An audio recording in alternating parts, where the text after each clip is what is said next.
Hello everybody, welcome back to the stream. Good to see everyone. Yeah, before we get into it, want to mention again that my game Gunforged is available for sale, so if you're interested, definitely consider purchasing it.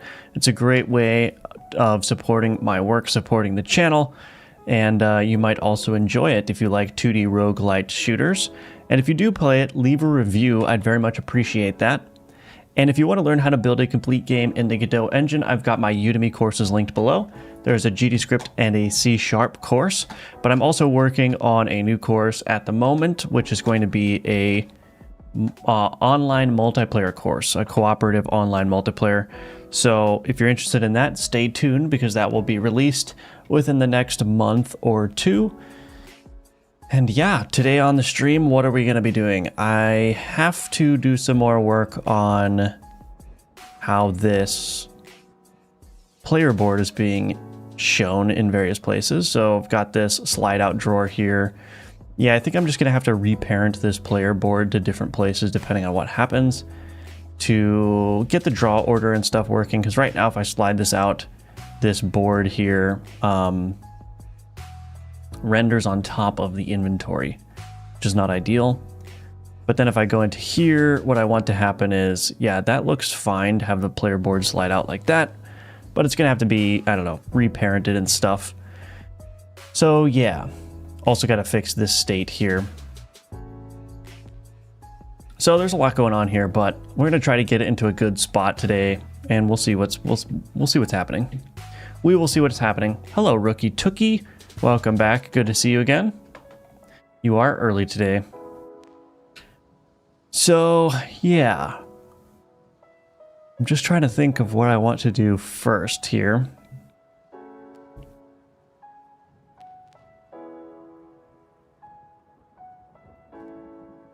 So I can edit my board here.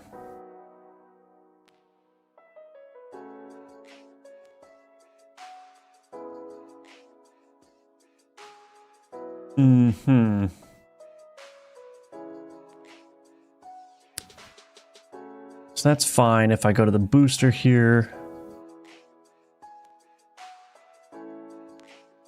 Yeah, I think...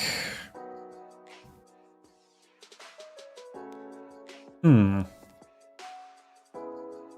gonna need to reparent the player board around the place. All right, let's start with that then. Player board manager, public void add as child, node 2D 2 node, if is inside tree, get parent dot remove child, this 2 node dot add child this. Okay, and then we're gonna say var, let's do this, var old position is equal to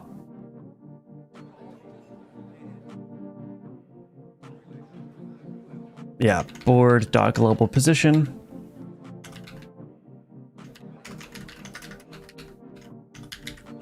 So we'll just make sure to preserve the position as we're changing it in the scene tree there. And then what do I want to do here?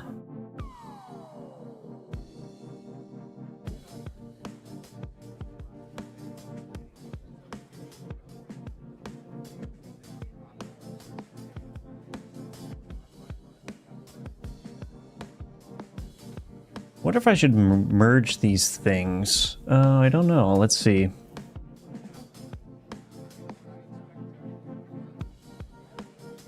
Game UI.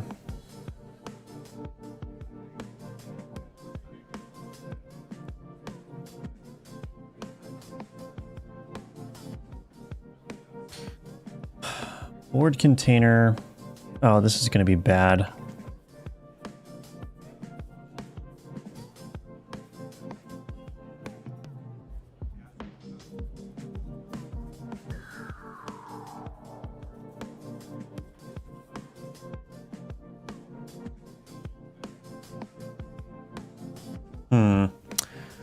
Well, shoot.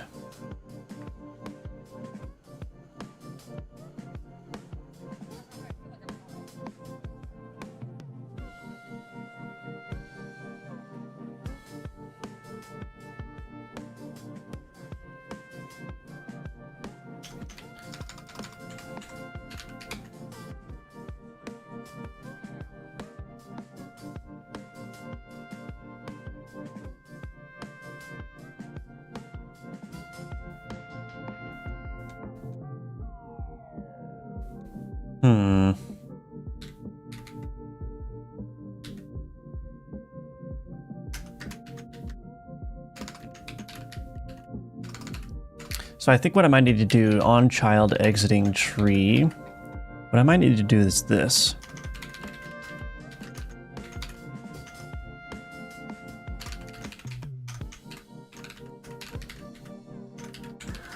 If child is game.gameplay.board.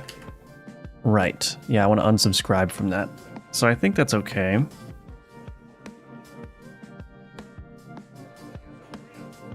I'm going to do a clear board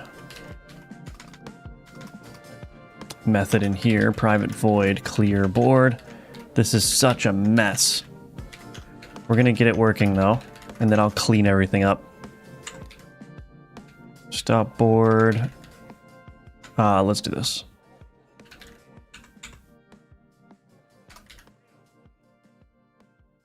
Okay, let's do clear board in here.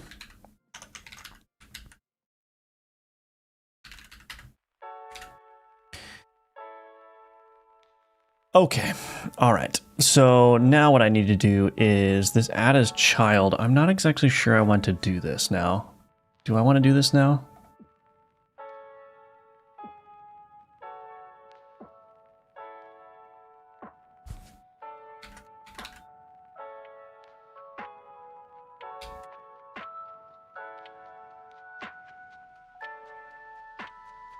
Maybe I don't need this. Shoot.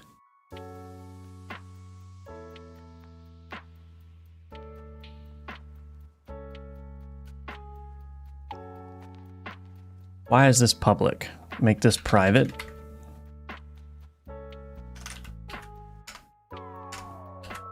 So the board container, oh goodness. Board container, add board. As a board stack. Oh, I can just add it as a child. Okay. Maybe I'll restrict this to board container.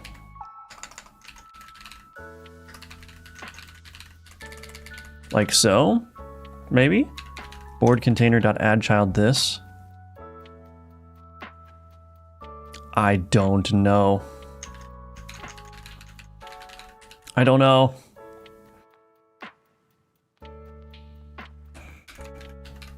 Okay, anyway. Good morning, Emerson. Welcome. Hello, Sec Mech. I've seen stream a few times, but this time I checked the stream. Nice. Welcome.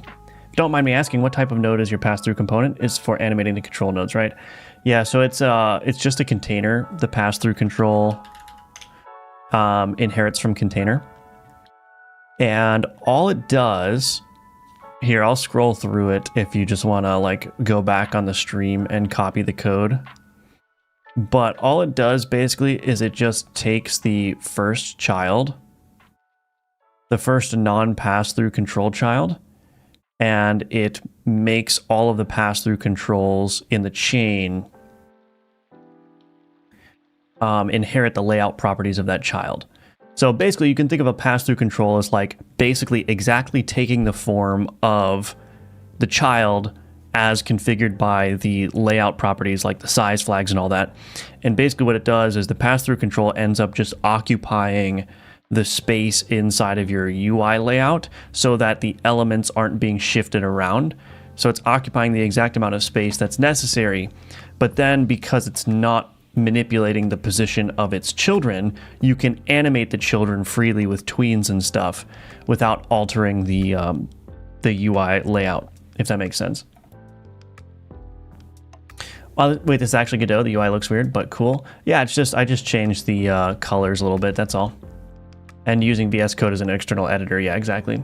Welcome, Ali. Hello, Neozoid, always good to see you.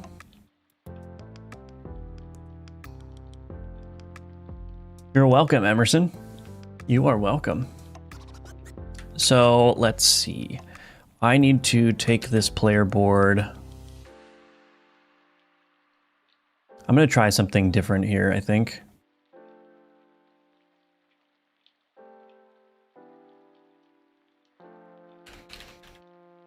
Let's do this. I'm just losing my mind here. Let's see. Move to position. Let's find all references of this. gonna get rid of this.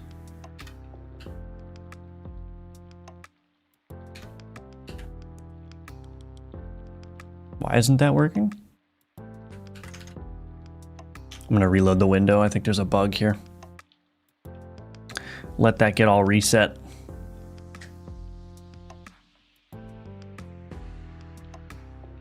Okay.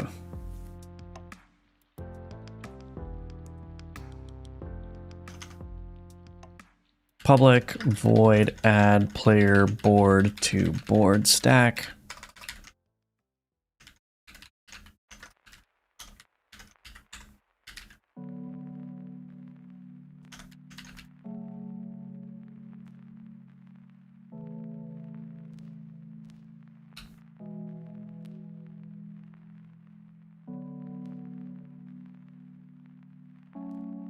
I'm just going to do this. Public. This is getting so messed up, but that's okay. I'll fix this later, like I said.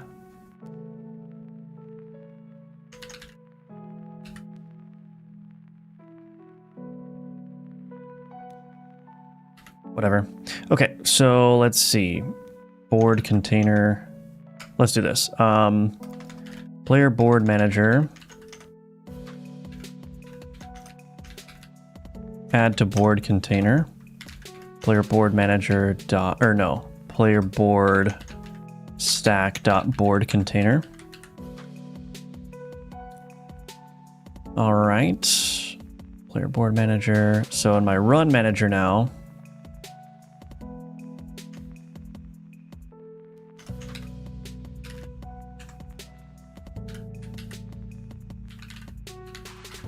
we're going to get rid of this move to position for now.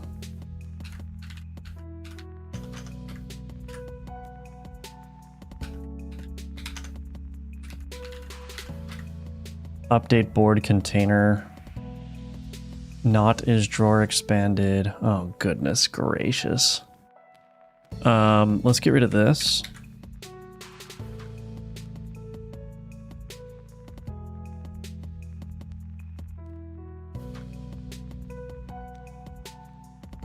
For now, what I'm going to do is I'm just going to take this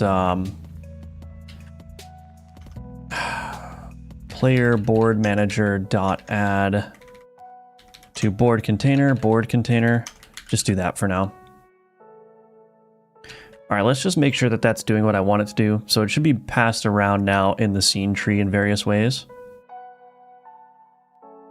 So let's do this. Boom. We got some errors. What are my errors? Can't add child player board manager, blah, blah, blah. Always spitting out errors. Let's see. Already has parent run manager. Can't add child player board manager to board container. What do you mean? I recall specifically adding code for this.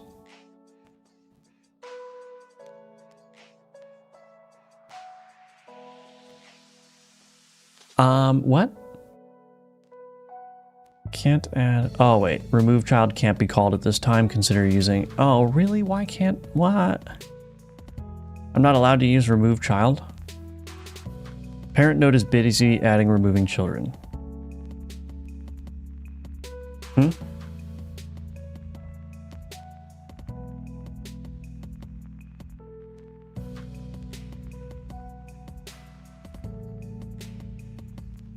What?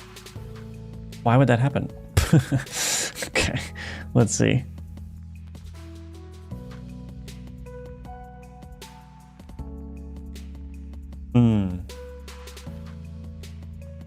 Oh, I see.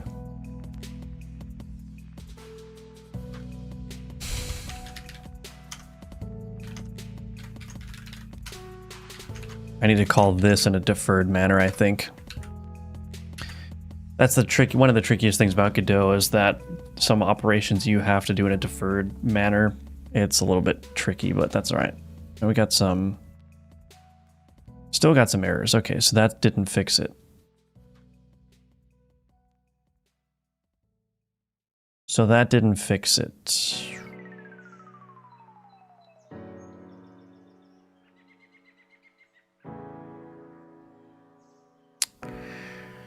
Is this just going to be difficult? Is this just going to be difficult? Hello, Flo. Cheers from Germany. Welcome. Cheers from Ohio.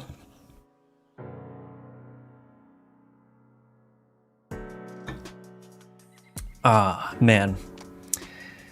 I don't know what to do about this here. I'm kind of tempted to just scorched earth, redo all this stuff. This is just going to be a nightmare. This is just going to be a nightmare if I try to move this player board around the scene. What am I doing?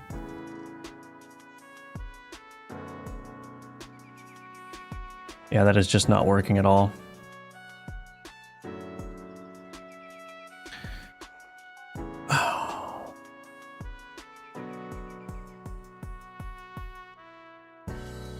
So the on-grid changed is being called.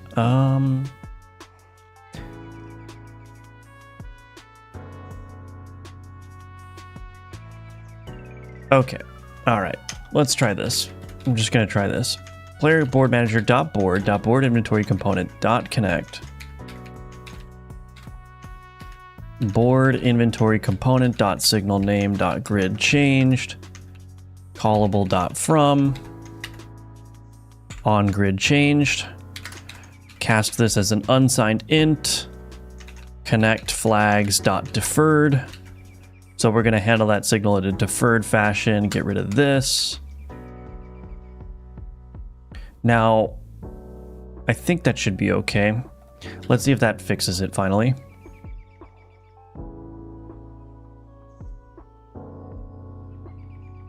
Okay. What do we got going on here now? Attempted connect a non-existent signal grid change to callable delegate invoke. Oh. Board inventory component. We'll get there eventually.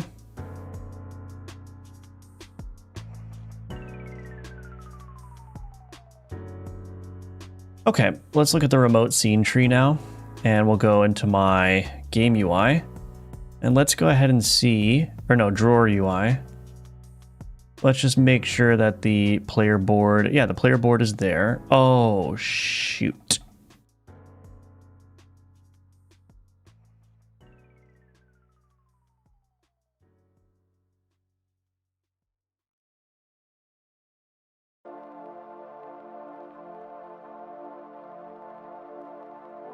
This is painful. This is painful. I need to come up with a different way of doing this. This is just not going to work.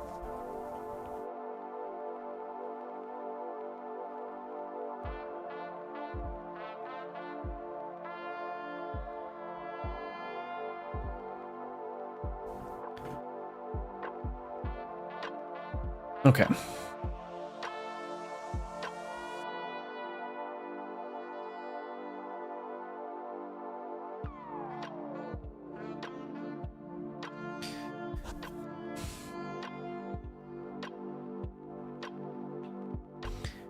I mean, fundamentally, the problem is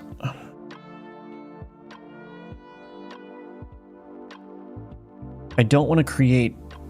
I think the only other way I would handle this is I would have two versions of the player board. One that would appear in this drawer here, and the other one that would appear in the events. Maybe I should just try this. Let's do this.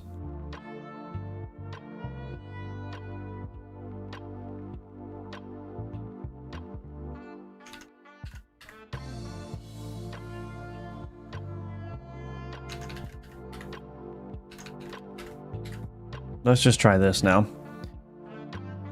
How do you manage to code with the added pressure of an audience? Well, you have to be unafraid of looking like an idiot. So that's one thing. And the other thing is you have to have the ability to say to the viewers basically like, yeah, I hear your suggestion, but I'm not going to do it. You know what I mean? And that can be difficult to do because you want to make people happy, you want to please people, but at the same time, yeah, if you want to avoid getting derailed or off track, sometimes you just have to you know, move on with your judgment. And so yeah, but you also have to be unafraid of looking like an idiot. And I've done that many times already on stream, as the longtime viewers know. So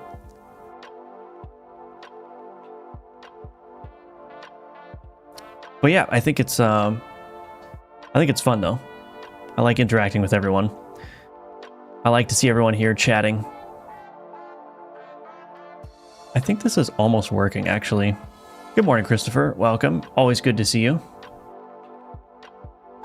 I think this is almost working.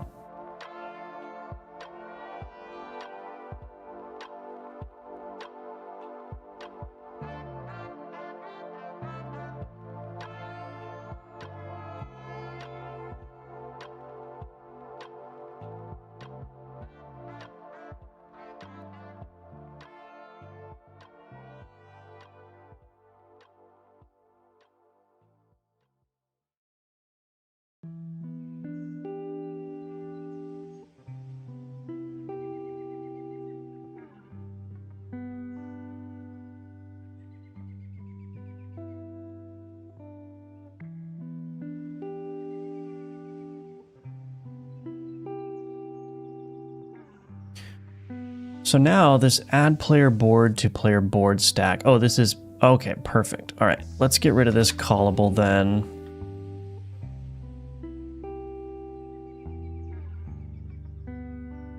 So I basically think this is working, actually. Expand that out. There's my board. It gets immediately added there, though. I don't know why that's happening. Let's see. Board.global position.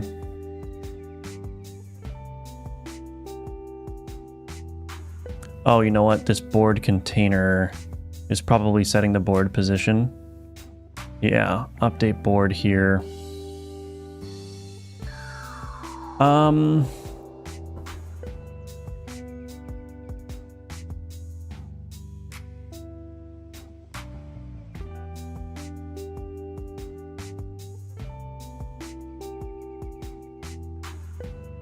Get rid of this board.position. I don't want the board position to update because if I'm going to be animating it. So basically if this is open, ooh. Yeah, if that's open and I go into a combat encounter. Oh, look at that. All right, this is a mess.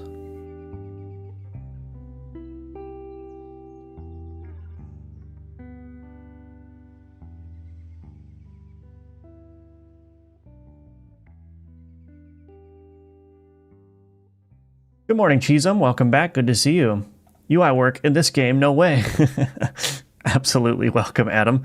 Always good to see you. I don't know. Before I do too much work on this, how are we feeling about the drawer? Is the drawer good? Like, is it good to have an expandable thing here that I can collapse so I can see the map more?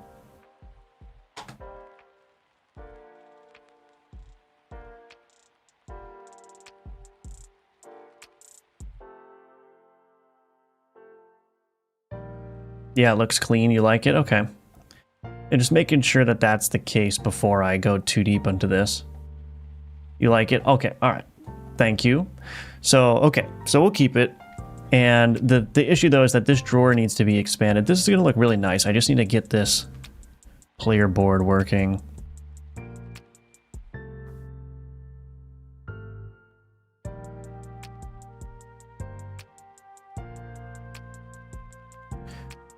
What about scrolling the map instead of a drawer? Well, I think the options are full screen map with a collapsible drawer that you can open up, or always show the drawer and just shrink the map a little bit so that it fits in this view. The fundamental problem that we're trying to solve here, that I'm trying to solve, is showing the player combat board while you're on the map screen so that you can edit your combat board.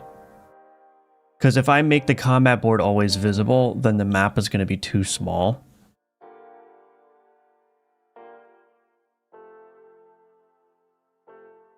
So that's the thing that I'm trying to figure out, basically. So the idea was that when you expand this drawer, the player board will appear here as well. And that will actually be the case if I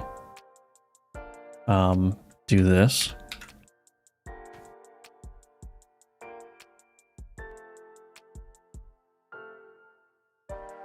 So you expand that, there's your combat board. You can edit your layout there, and then you can collapse that. So I think that, yeah, so the options are either make this whole thing collapsible or keep this left side always up and then make like a mini drawer for the combat board, which I also can't click on anymore. So that this stuff button here would just expand and unexpand this board. But then when you go into a combat encounter, that player board needs to shift over here. And this drawer needs to be open anyway.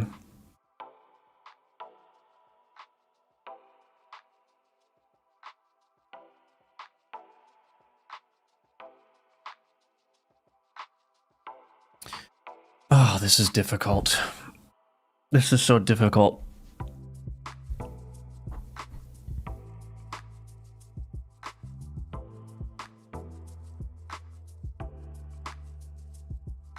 That's weird. I can no longer drag. Why can't I drag that?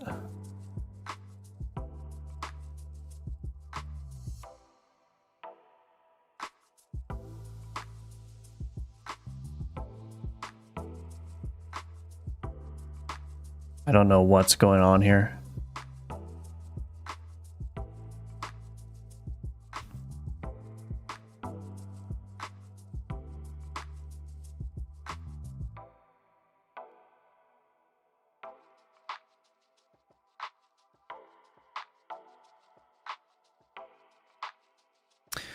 Oh man, this is a nightmare. This is an absolute nightmare.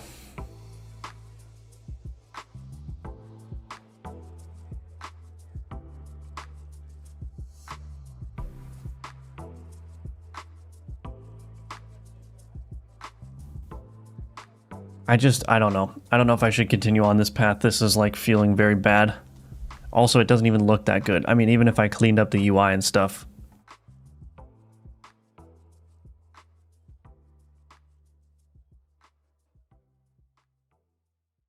There's got to be a better way to do this.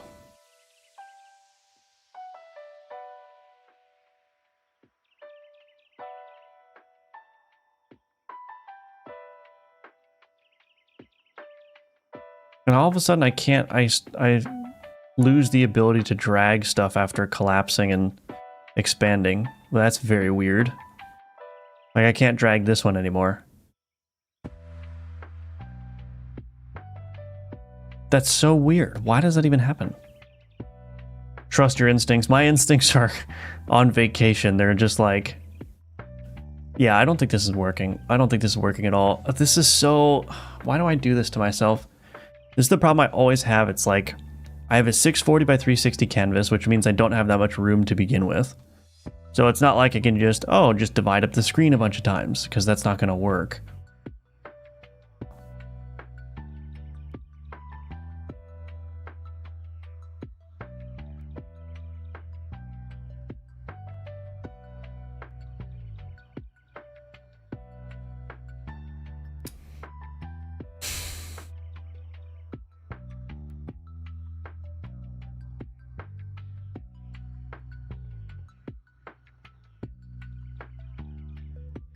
Wow. Wow. I have been stumped on this whole problem for like 3 days now. I have no clue what to do. I have no clue what to do. I honestly, you know what I'm tempted to do? I'm tempted to go back to the way that it was, where you could always see your, well, let's see.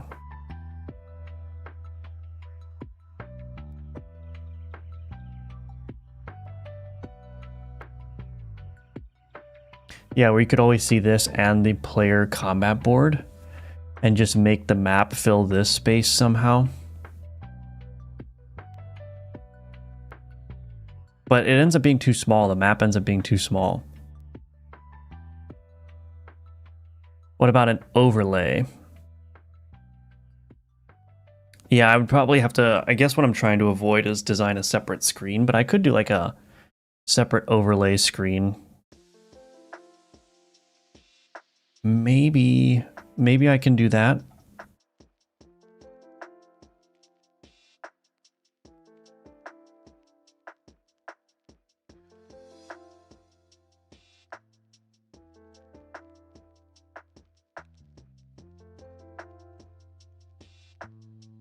Board in the same spot as usual, left side, same spot, black faded screen on top of the map. Oh, I see what you mean. Yeah, I mean, that's a good idea, but I'm not using any sort of transparency or anything in this game. Every other pixel being black as an overlay. Interesting, okay.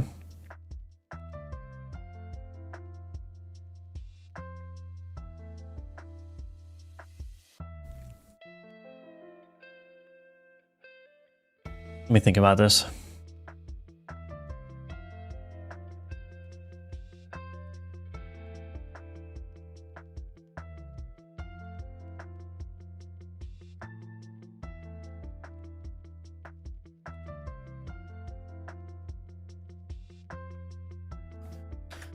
So let me think about this. I think.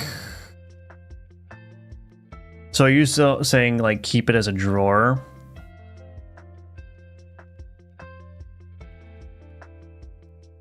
So keep it as a drawer that slides out, or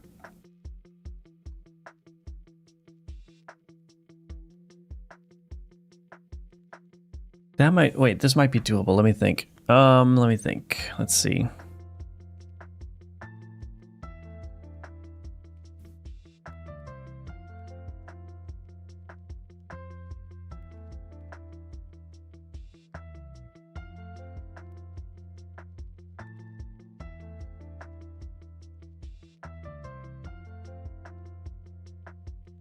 I might just, let's see here. Oh, goodness.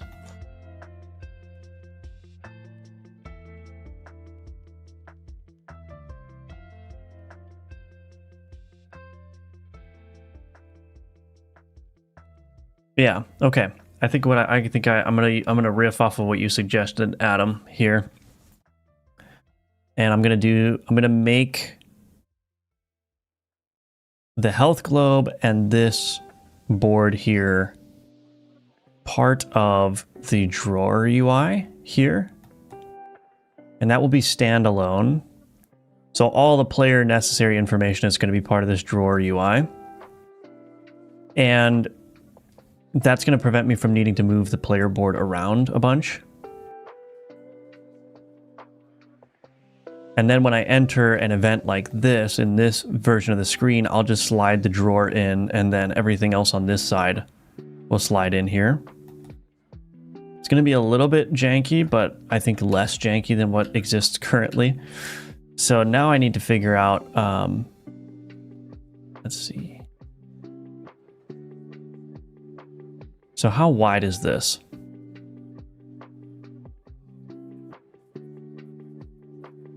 It will be less jarring for the player not to move the board around a bunch too. Yeah, I agree. The visuals on the health looks nice. Thank you, Trayson. Very much appreciate that. Welcome back to the stream. So this is 269 in the X. So what I'm going to do here is this drawer UI, pass-through control. Let me think here. Board pass-through control. This needs to be, what is this? 133? Or no. 102. Was it 269 that I said? Oops.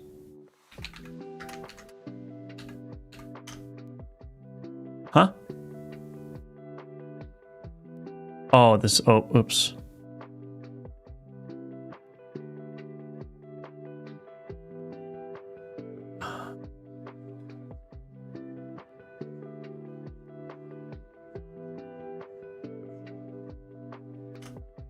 Margin container. This is 202. What is it? 269? Nice. Is that right? Let's see. I'm basically just trying to copy this dimension here. So that's 269. So then I'm just recreating that in here. Right. Okay. And then what I can do is put that there, put that there. This board container can exist in the center. I don't actually need that anymore. So got the board container now. Okay. Get rid of this margin container. Okay. Getting there.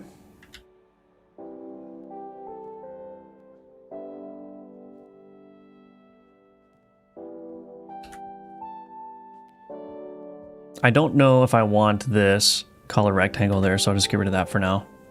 So we've got this board container. Okay. Drawer UI. I don't know. Let's just get rid of all this. Board animation root.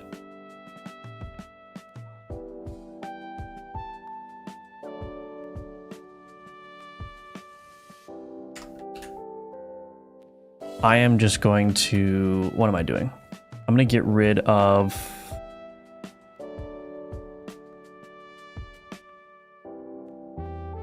what am I doing? Okay, so I need to go into my run manager. I am going to delete the player board manager here. I'm going to copy this board, paste this here, get rid of this player board manager because that's no longer necessary. Call this one player board. Is combat board? Yes. Let's get a reference to that now. We're going to delete this and we're just going to do board, player board.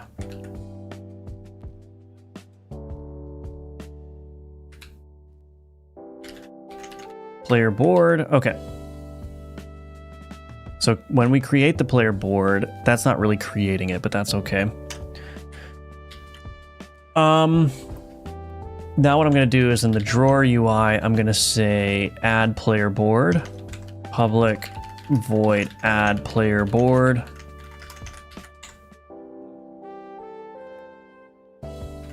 Board container dot add child. Oh, I need to pass in the board here.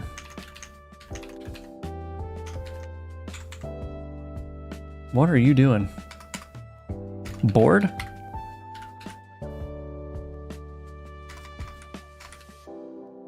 Okay.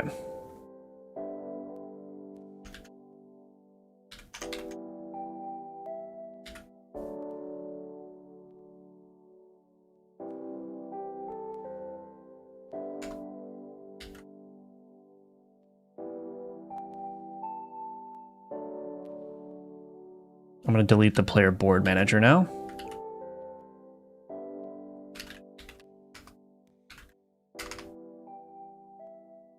Delete. Goodbye. Okay.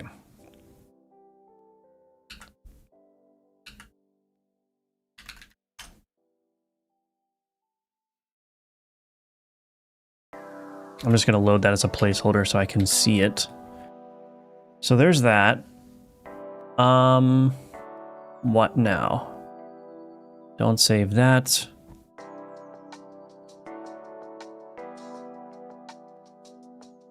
This is misaligned now.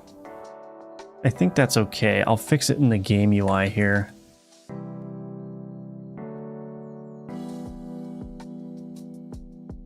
Why is this margin container?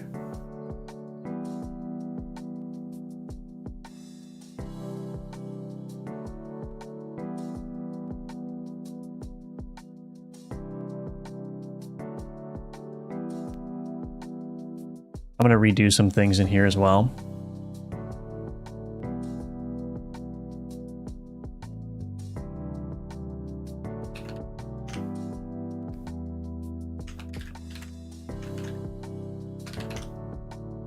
Create a player board padding object in there.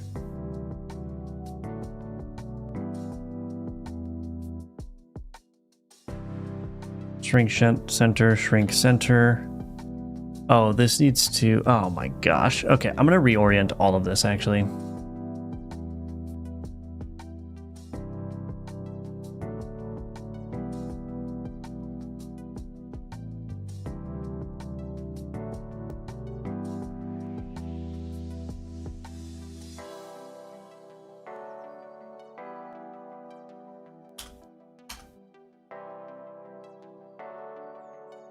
Why is this? I'm struggling to figure out where. Oh, why is that not? Okay, so that needs to be full. Event container. Okay.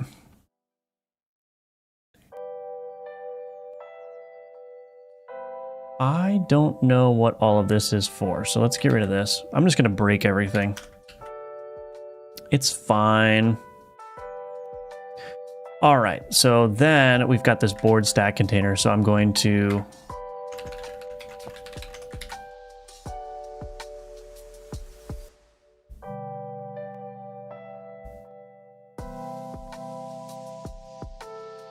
In here, I'm going to just add a control node, I guess.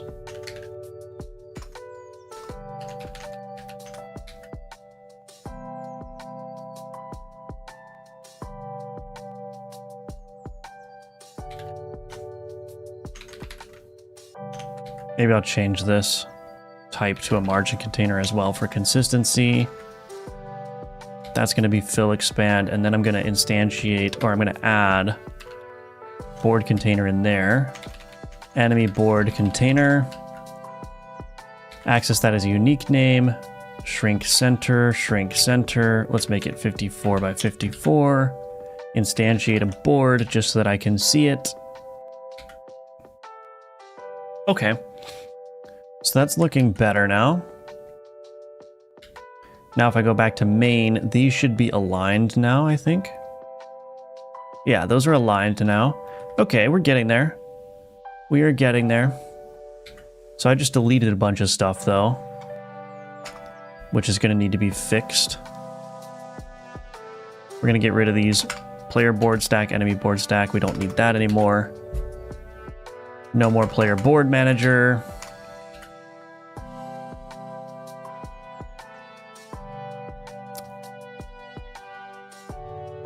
I don't need to do this anymore, I don't think. Update board container. I don't think I need this either.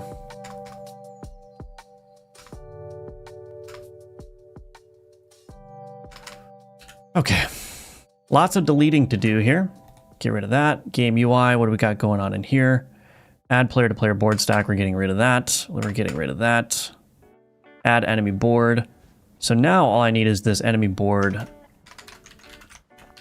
private board container, enemy board container. I am referencing that, so that's good. Enemy board container dot add child. Great. All right, let's see how badly I frinked it up. Actually, there's one thing I want to do here, which is that I don't know if I added ignore to all these things properly. So we'll do that. Ignore. Well, I guess we'll leave that. Okay, let's see.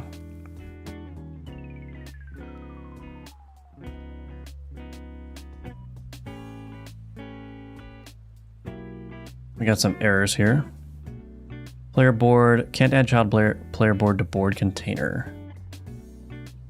I might go back to, let me think.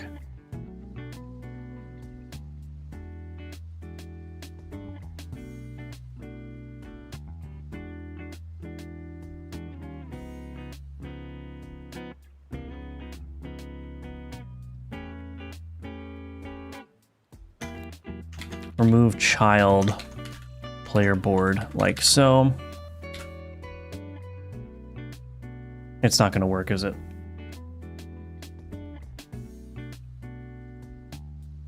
Oh, it did work. Okay, so we've got our player board there now. And if I go into Alchemy, we should see that that stays in the same spot. So it's obviously not animating out, but we can handle that. Could not match member event container to any blah, blah, blah, blah, blah, blah, blah. Stop yelling at me, Godot. Event container. Oh, I'm not even using this anymore. Goodbye. Okay. How do you determine the game you make? Just make what you want, or do you market research? I mean, I do a little bit of market research. I mean, this game is you know, there's a couple of like creative inventory management auto battler games that are very popular, and the Bazaar came out recently, which was an inspiration for this game. So yeah, it's a game that I wanted to make, but it's also, I think, in a genre, I think particularly like roguelike auto battler is not super saturated. Maybe I'm wrong, but hello, Yeet. I bought your Udemy course before I realized it was you. I'm currently doing an RPG course, and after that one, I'll be starting yours. Should I keep going with courses after that? I mean, it depends. It depends on how you're feeling. If you're enjoying the courses and you're still learning a lot, then there's no necessarily problem with doing that. But if what you're doing is using the courses as an opportunity to learn how to use Godot so you can make your own games, you do have to branch out and start doing things on your own at some point. And so what I would recommend is once you've got a couple of courses under your belt, try to make your own game. And what you can do is you can look back at the course content for specific things that you forgot how to do, right? But you do need to branch off on your own and try to like do your own thing with minimal help, because that's the way that you're going to learn like a lot. I don't want to say a lot more, but that's the way you're going to learn how to be like self-directed, right? Without having a course outline to tell you how to approach certain things. You got to figure out how to be able to start that on your own. But that would be my recommendation, if that makes sense. Mouse ignores and make uniques, yes. I don't know what your experience level is, but after doing a couple, highly recommend a week-long game jam. Yeah, game jams are a good way of figuring things out. Tutorial hell is the place to be, yeah. Yeah, you don't want to be in tutorial hell, that's for sure. That's for sure. Oh, goodness. Is today... Let me think. What's today? Oh, that's actually kind of funny. Wait a minute. I'm looking at my calendar real quick. Today is McDonald's for lunch day. That's crazy. Wow.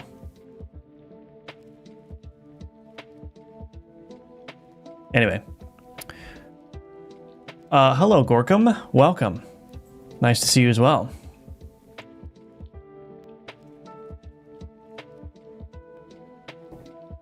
So this is actually working a lot better. So what I want to do is let's get this animating, generally speaking. So let's just do this. Refactor some stuff again. You and McDee's have an unhealthy relationship, literally. You know what's actually funny is there's at the McDonald's that I go to, there's an old lady there who's always working the window. And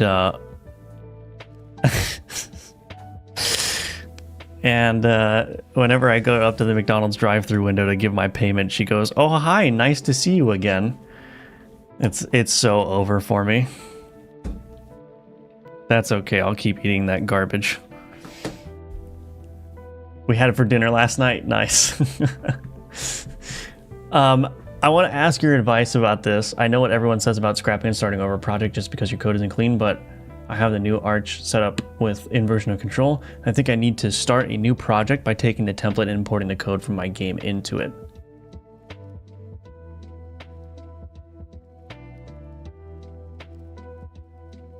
Oh, I see.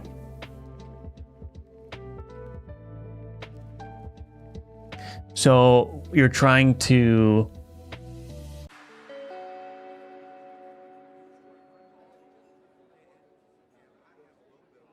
Are you trying to continue building the template, or are you trying to like make the game use the template that you created?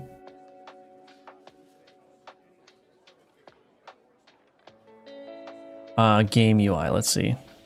Merge game into template. Oh, I got you, okay. Yeah, I mean, I think like starting over, I mean, it depends on what your goals are, really. I think when starting over becomes a problem is like, when you're in the position like what I'm in here, where it's like, this is kind of janky and whatnot, but does it really justify like building the whole system from the ground up, or should I just like deal with the jank and make it work and just like forget about it? You know what I mean? I'm kind of in the sort of mindset of like, well, it's going to be a little bit janky, but my focus right now is like on getting the game into a playable state, and so I will deal with the jank. But if your goal is like, yeah, we need to have a solid foundation for building a game, or even you just want to make your template more mature and more like a real world scenario, then I think it's totally fine to like re-architect things or start over, so to speak. Game has no inversion of control right now. Yeah, I think it depends on, again, it depends on what your goals are, I think. Like if you were trying to build a serious commercial game and everything's already working, then probably I would err on the side of just, just keep building the game in the way that it's been constructed. So yeah. Make it work better than make it work the right way. Yep.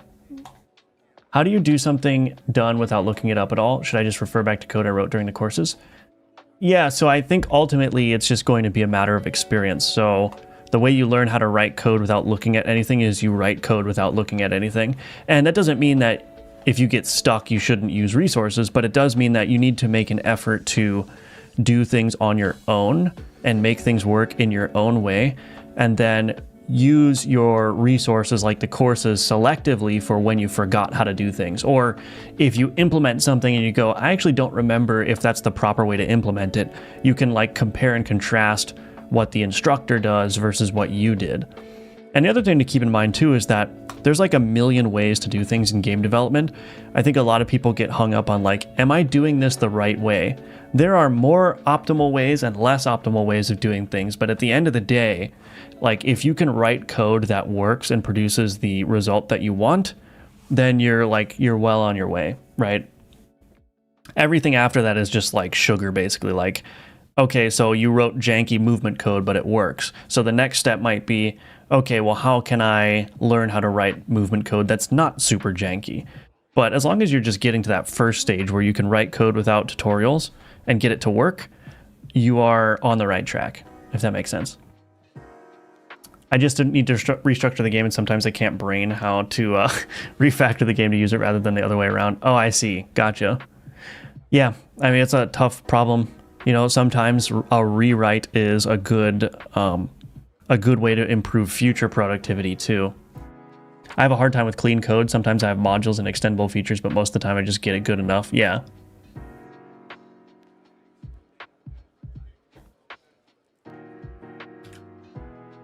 Yeah, at my last job, which was at a startup, we did, as we were running out of funding, we did sort of like a lot of market experiments where we made small little apps and then tried to market those. And in that case, what we did is like, yeah, we had to just write the code so that it was good enough while simultaneously being mindful of the possibility that that app was going to need to expand. And so there's a tension there, which is like, you write the code in a way that's kind of like janky, that you wouldn't write typical production code, but you're also doing it in a way where you're not like painting yourself into a corner where it's like absolutely non-extendable. You have to rewrite it from scratch, So yeah, it's just interesting. That's just how programming is, really. It's always a bunch of trade-offs, just endless trade-offs.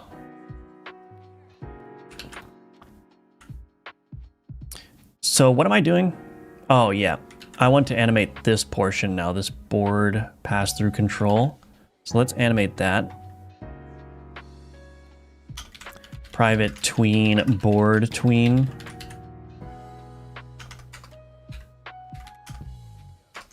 I'm just gonna copy this.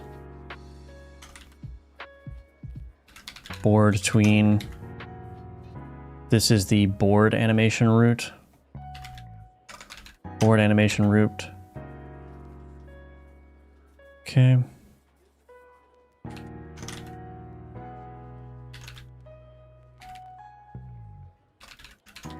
Board tween.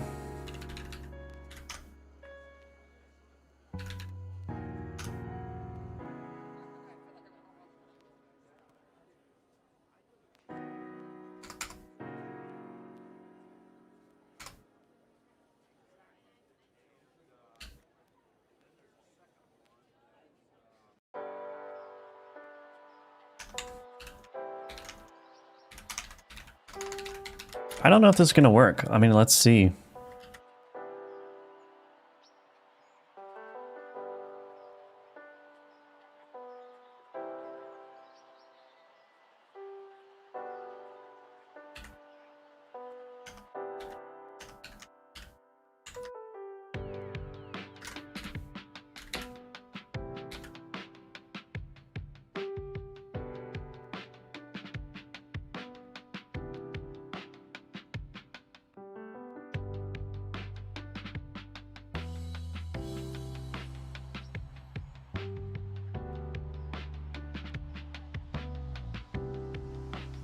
Interesting.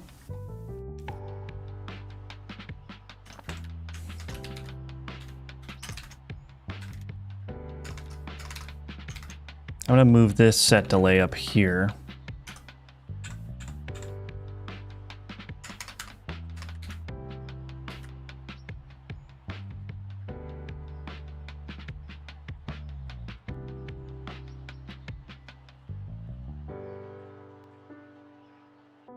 That is a fairly interesting delay there, but let's just do this. Almost there, actually.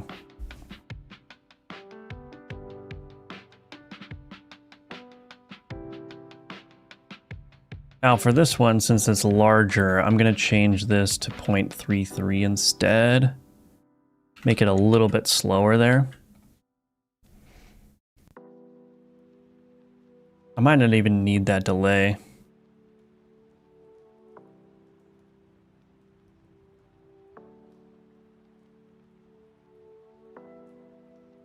Let's get rid of the delay and up the duration.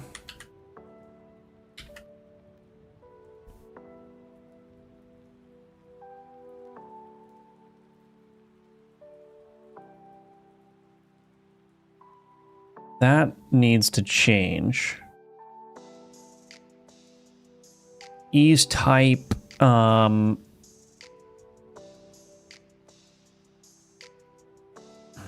need to go to my easings cheat sheet again. I'm using cubic. Oh yeah, so when it collapses, it needs to be ease type in. I think that's what's missing.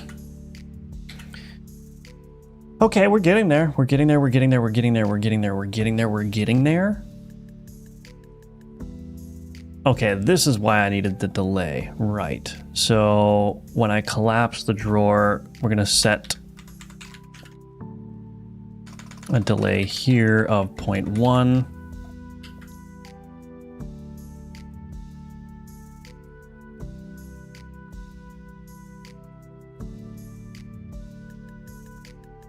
Can probably reduce this duration a little bit more.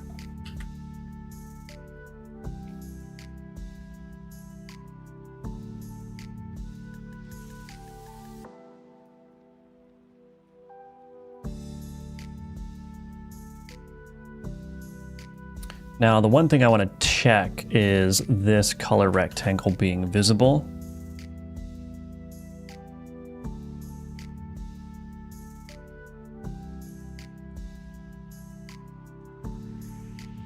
Probably will move the player health over here too.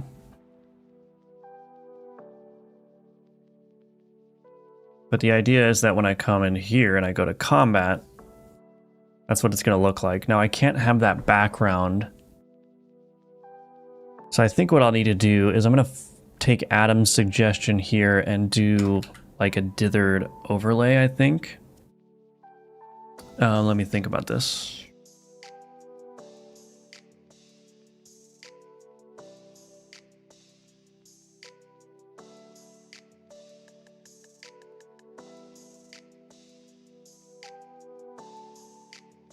Yeah, I'm going to remove this color rectangle because that's just going to create rendering issues. That's just going to create rendering issues. So when I go into combat here, what's going to happen is this is going to automatically expand out and probably stay expanded, so I can't unexpand it. Go here, go here. Then when the combat ends, this will collapse and then fade out back to the map. I think that will work. Yeah, let's do the overlay stuff. So drawer animations. As you improve your code, you call janky now would be code you thought was amazing a year ago. Oh, right, yeah. I've been coding as long as Belly has been alive, and I still think I suck. When I look at my code now, it's true. I mean, that is a true thing. You know, you always have a hunch that I could be doing this better. Nothing is as persistent as a prototype, at least that's what I learned in the last decades. Yeah, true. It is much easier to get motivated when the code welcomes you. If your code is ugly, basically shouting you go away. That is also true. That is also true. I have VB7 projects from 2001 that still have a to-do right this better in them. That's how it goes. Hello, Ariane, welcome. What is the source of that easings type sheet? That's easings.net. If every other is too dark, instead a 1x1 dither, you can do a 2x2 dither until it's not too dark. Okay, yeah, we'll try it. The shelf doesn't need to collapse during combat, right? Speaking of inventory management games, have you talked to the developers Backpack Battles? They used to post on YouTube all the time, but now their games are success. They're so busy now. No, I haven't talked to them personally, no. I've only talked to like a handful of Godot developers, smaller ones.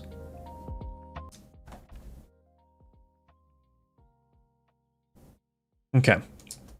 So I'm gonna take a quick 2-minute break, get a refill of my drink, and then when I come back, we're gonna try that dithering overlay, and then try to get this all working in a very nice and sensible way. So we'll see how it goes. But in the meantime, please check out the links in the description below. Those are all the ways you can support my work, and I will be right back in just 2 minutes.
Alrighty, I'm back. Let's see what we can do here. So I'm going to create a dither pattern here.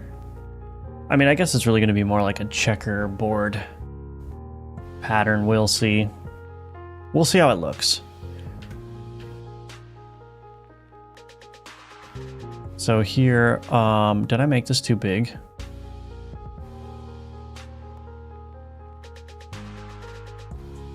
We're going to try that.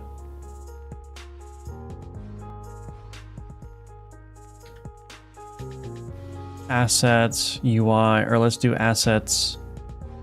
Yeah, UI. I don't really know where to put this. I guess I'll just put this in the drawer. Overlay pattern. Okay, let's go ahead and do this now. Add child node, texture rect. Necromancer grid, yes indeed, that's the name of the game. That's what the Steam page is gonna be.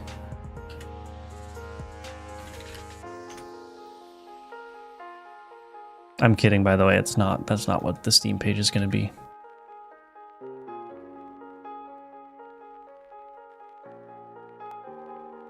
I'm just gonna take a gander at what that looks like. Oh, that doesn't look bad, actually. So when it's expanded, the problem here is that this needs to have a background. I wonder if I should even make it darker. Let's see. Overlay pattern.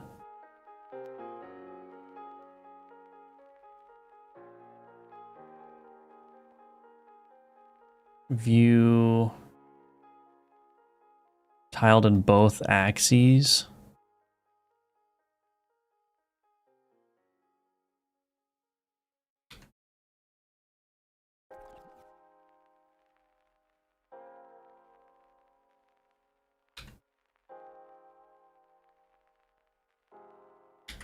Let's try that. Is this a long-term project? Yes, this is intended to become my next full-time game release. Or my next commercial game release, rather. Not full-time, necessarily.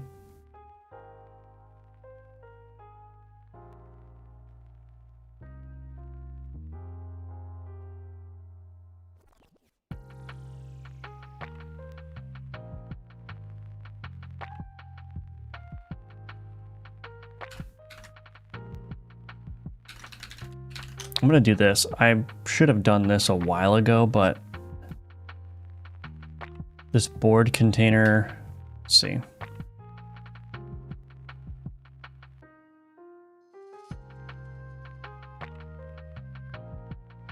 Yeah, I think I can do this safely. Color rect. Make this expand.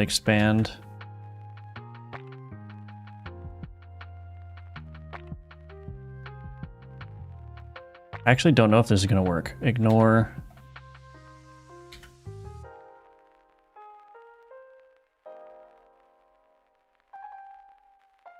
No, it doesn't work. Okay.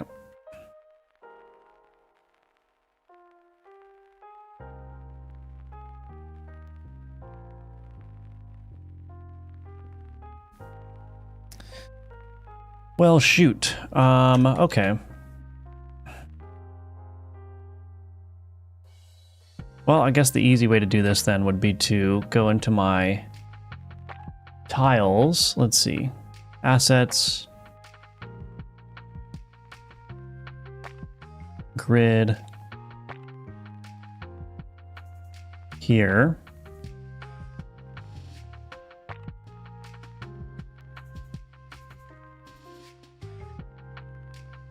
No, thank you.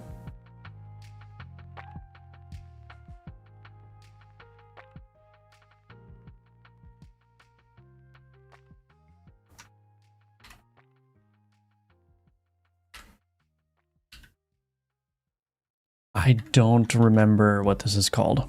Is this just called grid tile? Oh, grid tile. Okay.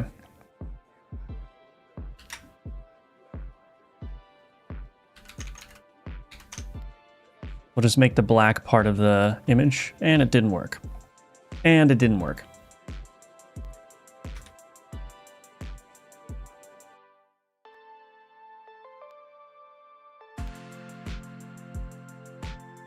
Why didn't that work?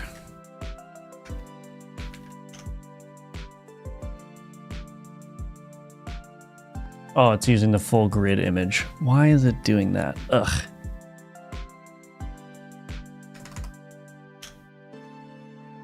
Okay. All right, but now my grid has a black background.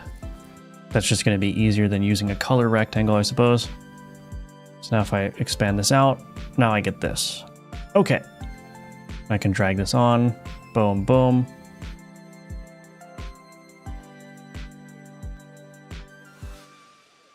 All right, that's looking better. Watching while doing your C# puzzle course, very nice. Welcome back, Tupa. You should probably have a Steam page ASAP so you can start getting wish lists early. Yes, I mean, I need to have good stuff to make a trailer from first. It's not the Steam page is not ready. It's not ready for a Steam page yet. Boom goes the dynamite indeed. Okay, so now what I need to do is figure out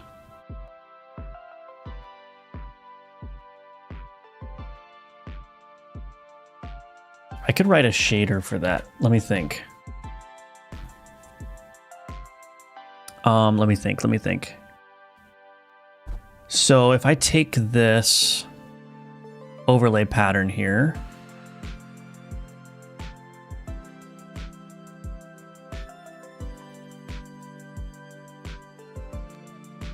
let me think. If I take this overlay pattern,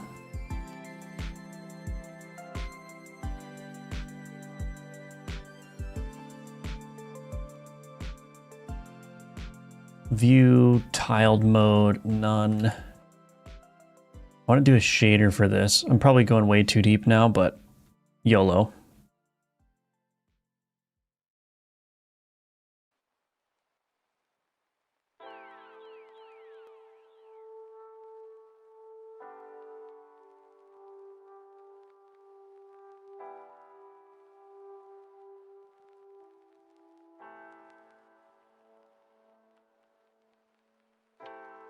What is 255 divided by, let's just do like 385, okay. Am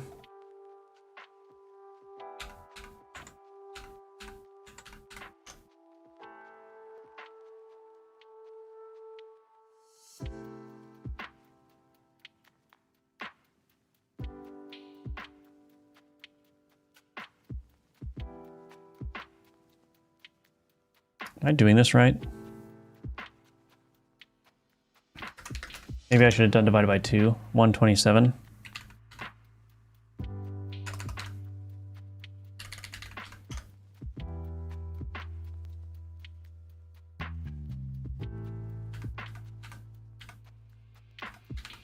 Goodness gracious, Sprite. I have no clue if this is going to work, but we're going to try it.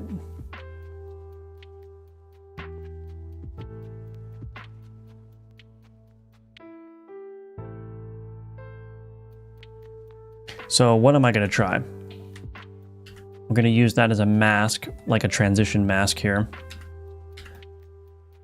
This looks very mind bleeding, which is fine.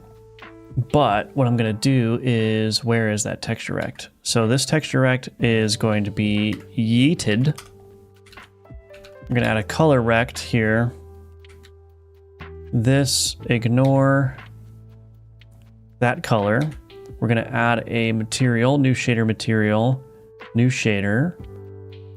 Let's do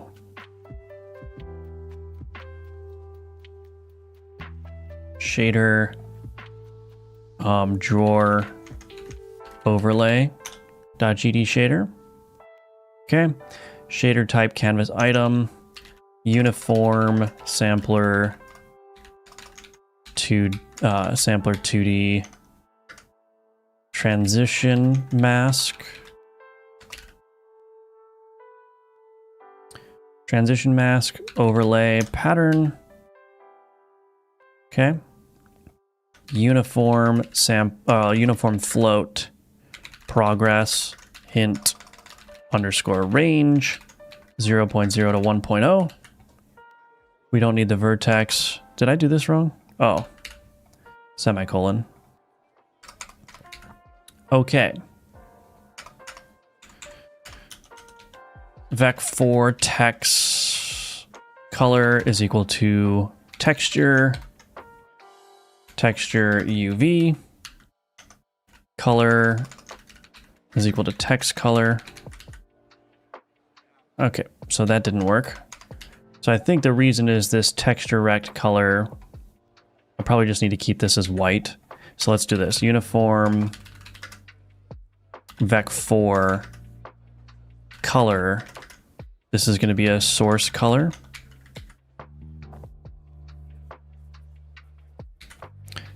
Color is equal to, yeah, let's just do color. Okay, so there we go. But now what I need to do is, based on the progress value, take a value from that transition mask.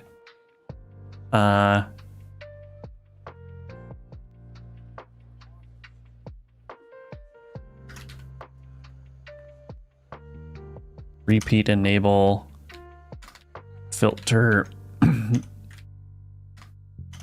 nearest. Let's just do float sample is equal to transition mask.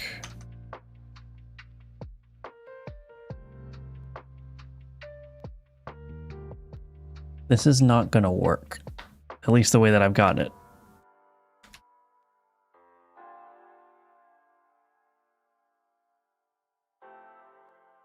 Texture, transition mask. I'm just gonna make this, well,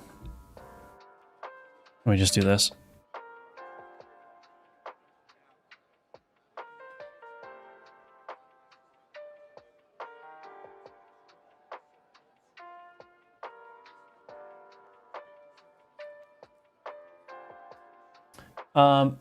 Game looks significantly different than it did just a week ago. Yeah. Yeah, it's coming along. It'll be there. It'll be ready soon-ish. I've recently played Globins and I totally love the juiciness. How did you do the blood splatter effect? It looks very good. The blood splatter is just a long-lived particle that gets added as a child of a Node 2D that has a mask on it that clips the children so that they don't like bleed off the edges of the arena. So you end up with something that looks like a floating arena where the blood does not leave the boundaries. Well, it'd be cool, some type of animation where 1 pixel of the dither appears at a time over the course of like half a second, so it almost looks like it fades in. That would be cool. Still think it's great for that dude that hates UI work and writing shaders. This is your game. Thank you, I appreciate it. Thank you. Happy Thursday, Craig. I'm late again. It's all right. It's all right. The VODs are there for you. So this is not going to work the way that I want it to.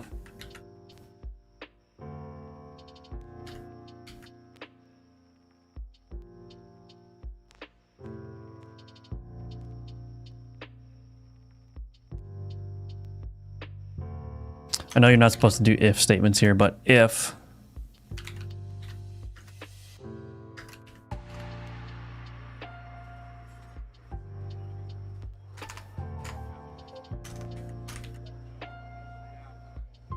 color.a equals 0.0, yeah, that's not going to work.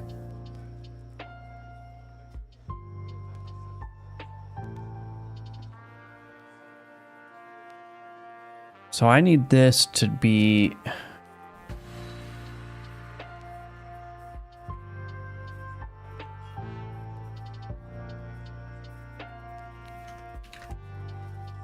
float adjusted pixel size is equal to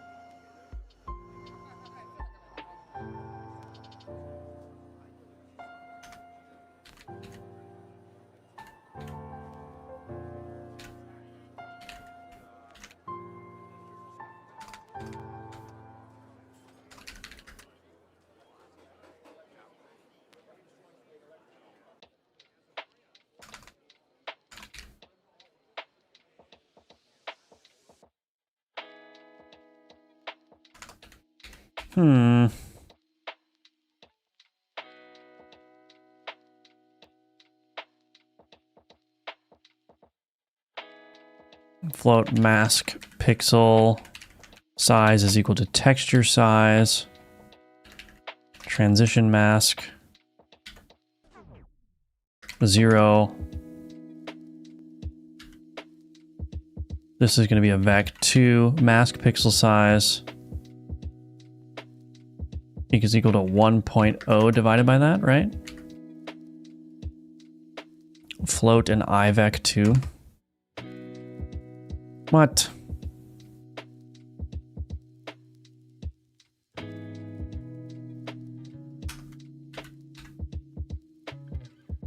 ivec2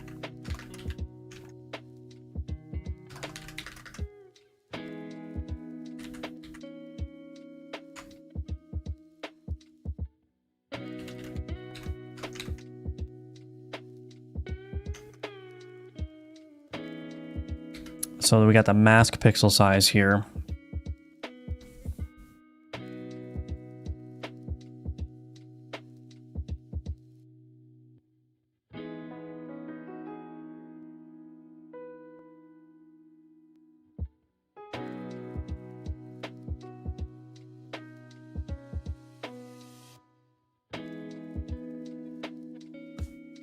Wait, what am I trying to do?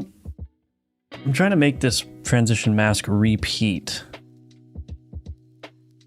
So I've got the mask size, the mask pixel size. It's in UV coordinates. I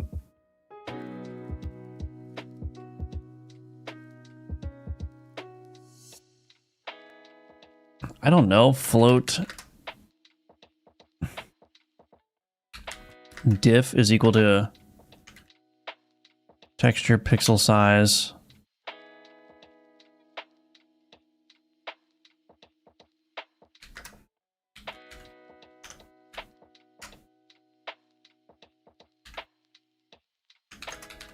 I have no clue if that's going to work. Nope, that's not going to work. What am I doing? I need to make it, I'm trying to translate it so that the UV of the color rect is mapped onto the transition mask, but in a way that repeats. All right, I'm just going to try doing random stuff.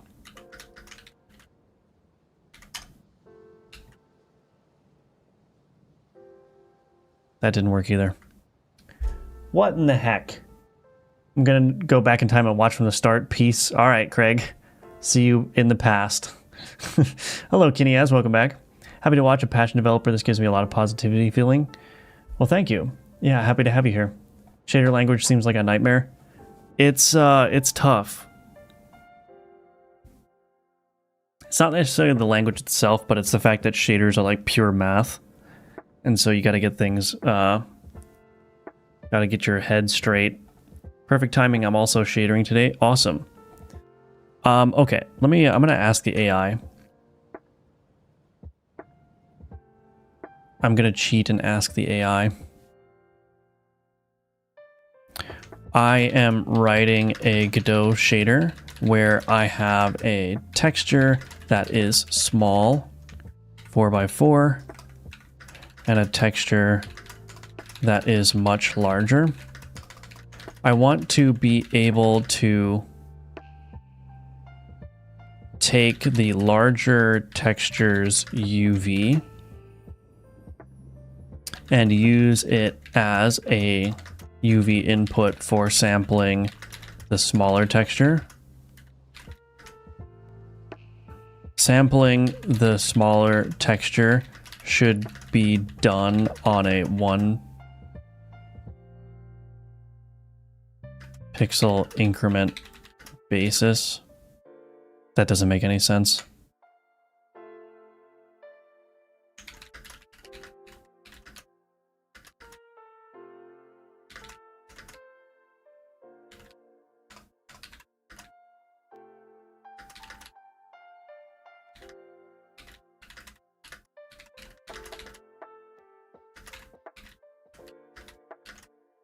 I have no clue if I even made sense here.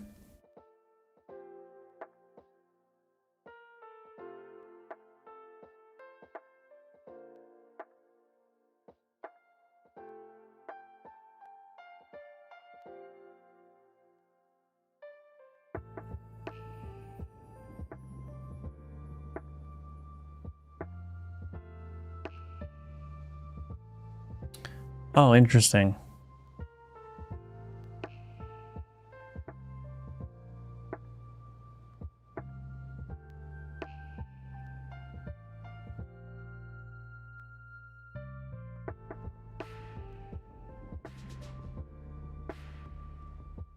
No, that's not gonna work. What are you talking about? No, it can't go back. That's not gonna work.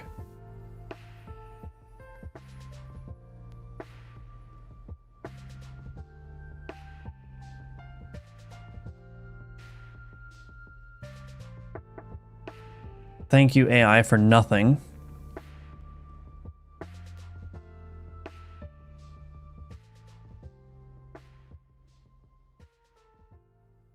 Aren't UVs from 0 to 1? Flooring will always just pick 0. Yeah. It's not going to work. Learning shaders did not go well for me since you last talked me into it. Yeah, shaders are tough. No, I want each pixel of the larger texture to map onto one pixel of the smaller texture, with the smaller texture repeating such that every pixel of the large texture can be mapped to a pixel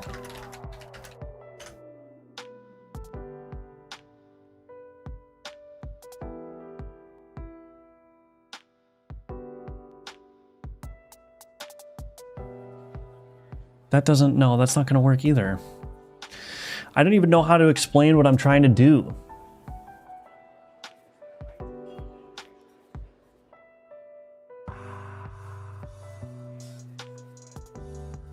I don't need the UVs to stay in the range of 0 to 1 for the smaller texture. Just make it so that I can determine UV that will increment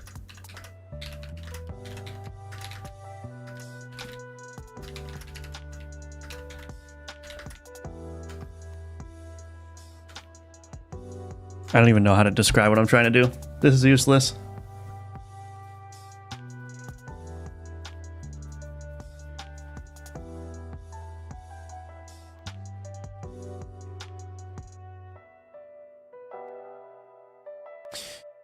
Small texture UV equals large UV times large texture resolution divided by small texture resolution. So I'm doing that already, right? Mask pixel size. Oh wait, maybe I need the, so I've got the mask size here. Do I have a texture size?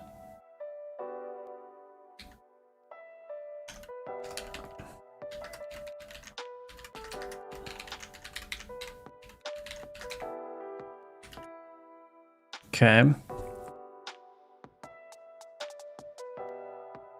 Small texture UV, large texture resolution divided by, okay, is that gonna work? Let's see. This is going to be UV times texture size. Let's do vec2 texture size divided by vec2.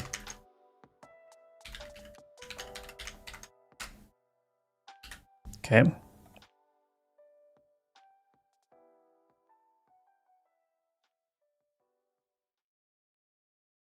Sample is equal to this, transition mask, and then this is going to be the small texture UV, I guess.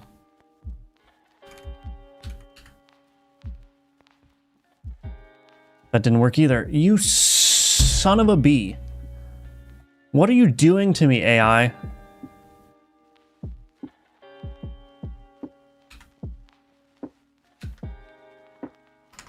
Now it's time to just start reversing things.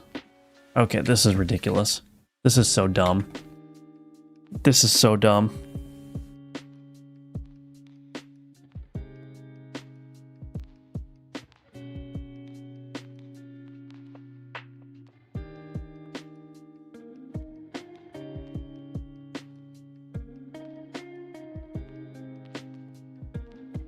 This doesn't work.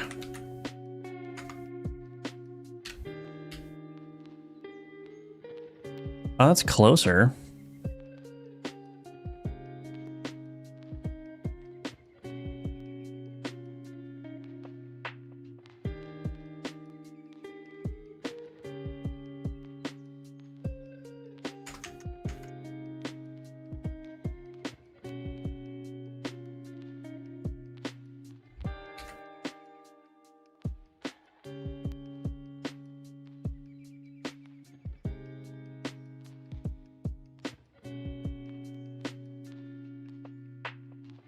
Anyway, let's see. Have you tried any of the other AI models on it? Yeah, I tend to switch between them. Welcome, Blake. AI will be able to do everything, won't it? Well, apparently not.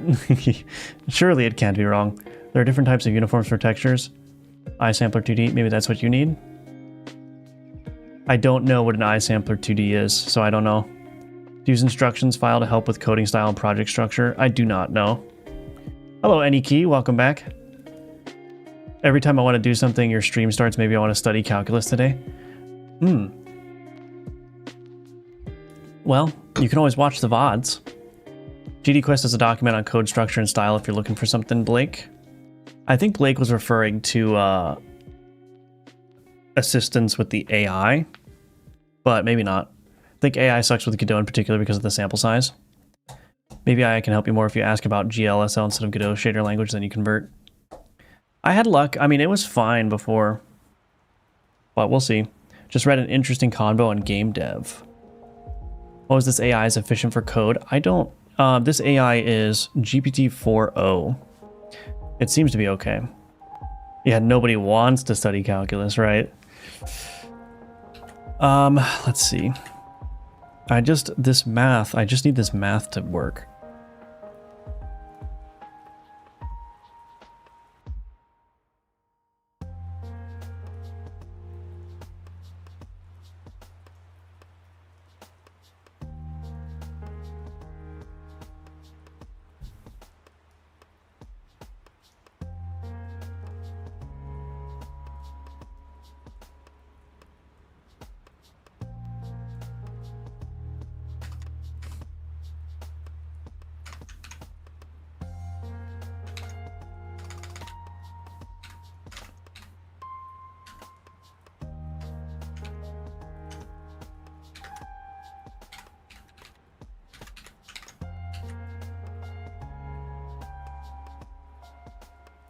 That's not correct.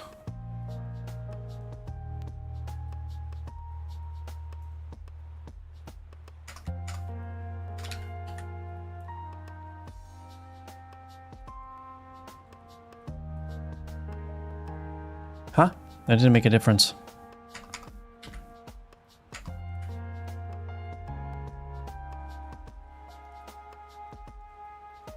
I think what I need to do is treat the small... I need to relate the UVs such that 1 pixel from the large texture will correspond to 1 pixel of the small texture, where the small texture repeats as necessary. For example, by exceeding a UV value of 1 to preserve the pattern. I don't know. Let's see what it says.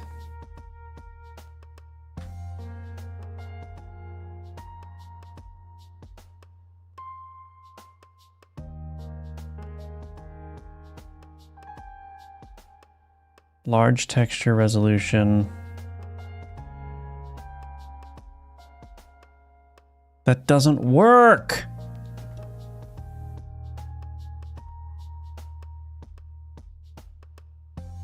Small texture UV. UV times texture size divided by mask size.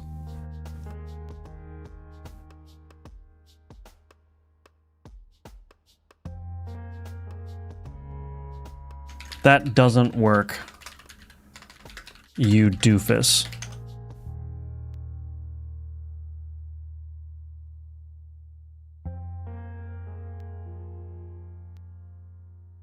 Okay, this is useless. This is absolutely useless.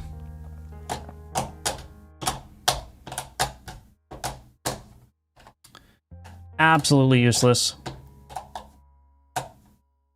Failed it thrice, by the way, calculus. Only subject I failed. I'm sorry to hear that. I took 3 calculus classes in college, which I know doesn't show. But I had a Chinese professor And he told me good job when I got an A on one of my calculus tests, and I never forgot it. Right now, making games is really accessible, but also becoming increasingly hard to sell market. Yeah. Did well calculus 1 and 2 in college. First course I almost failed with statistics. Hate statistic math. Standard deviations can kiss my butt. Yeah. That's funny. You have calculus in college? We had in high school. Well, I had calculus in high school as well. I don't think... I just didn't take the test that was required to get college credit, so I had to retake it in college. Let's hang UI. Calculus in high school is definitely not the same. Did AP Calculus in high school was basically an intro to upper level math. Yeah, I think I remember it being kind of like that too.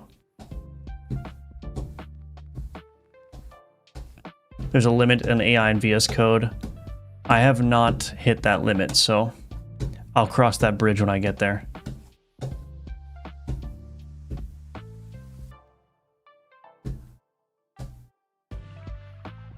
Language student, nice. Calculus 2, and there was a time or two where I learned was useful in game dev. Yeah, I mean, I think the physics simulations use a lot of calculus in game development for sure. Maybe scale up the UV for the small texture by a factor of how many times larger the texture. That's not what I'm trying to do. What I'm trying to do is essentially make this texture preserve its pixel size and just repeat.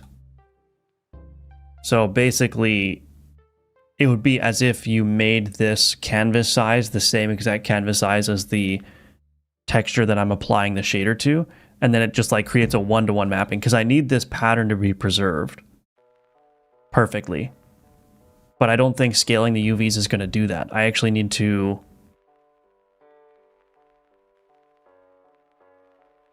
Like, what needs to happen is I need to establish a relationship between the size of the pixels...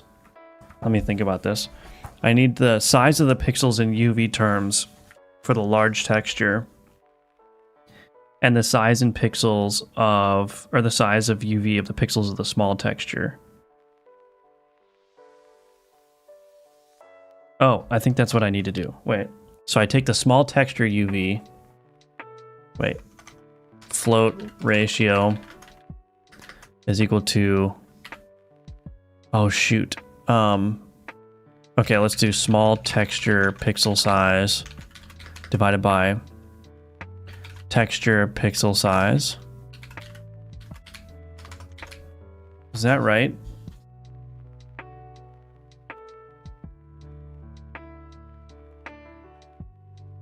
Then I take the source UV, vec2 small texture UV is equal to UV times ratio. Is that right?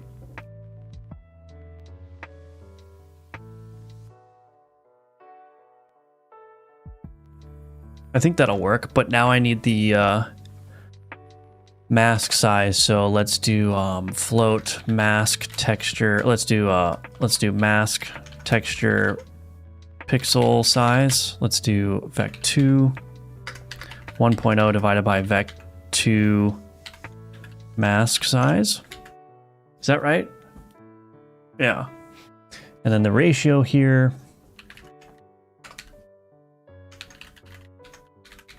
Mask texture pixel size.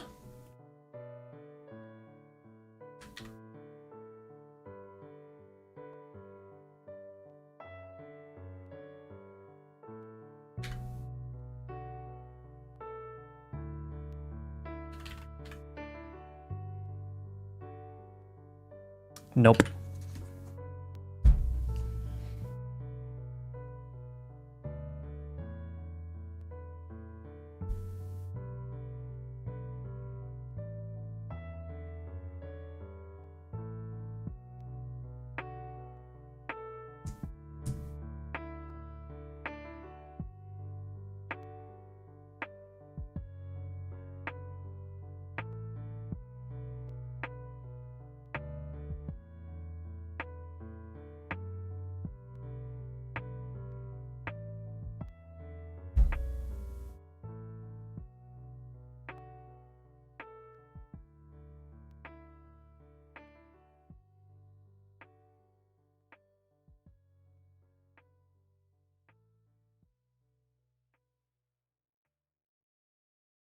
What?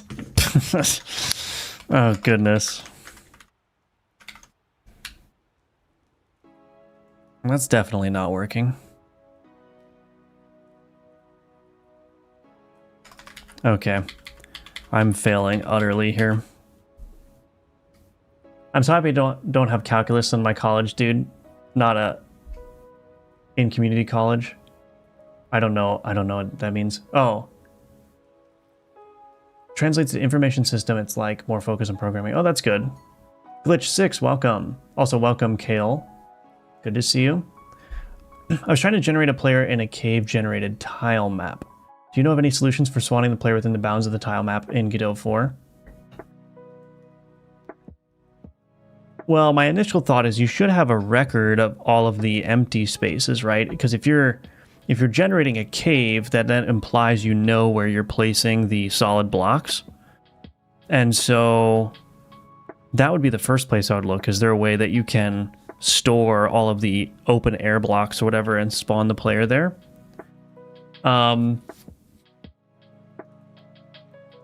if you're using something like Perlin noise, it may be easy to just like loop through the noise until you find a noise value that you know isn't going to produce a solid block, but I don't know.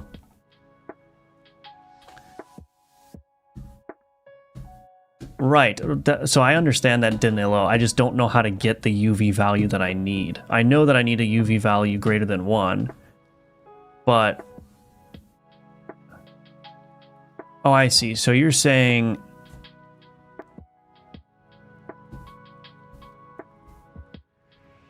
Scale up the UV.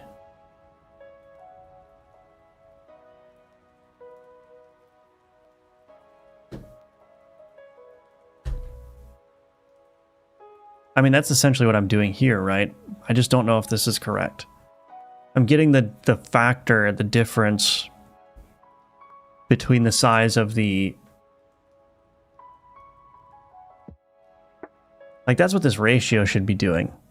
I'm getting the size of a pixel on the mask texture and dividing it by the size of the pixel on a large texture. I don't know if I reverse these, if that's going to do anything. This is just absolutely nonsensical. What the heck is even going on here? That doesn't make any sense. So I guess I don't need the pixel size then, right? I can just take the vec2 ratio is equal to vec2. Yeah, let's just do texture size divided by vec2 mask size.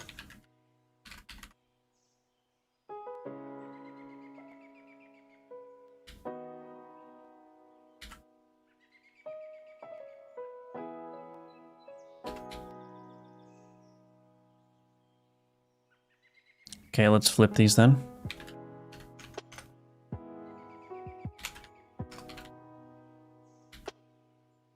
Why is that not changing anything? This is so dumb.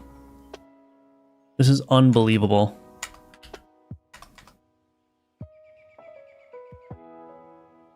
How does that not change anything?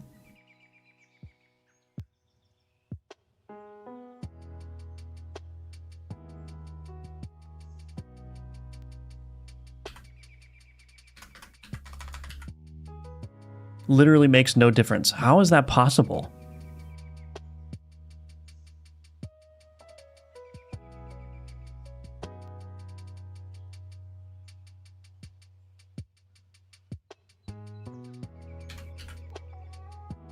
Okay, I'm thoroughly confused here. I don't know, you can't like log anything, so I don't know what this number is spitting out. It might just be spitting out something completely useless, for all I know.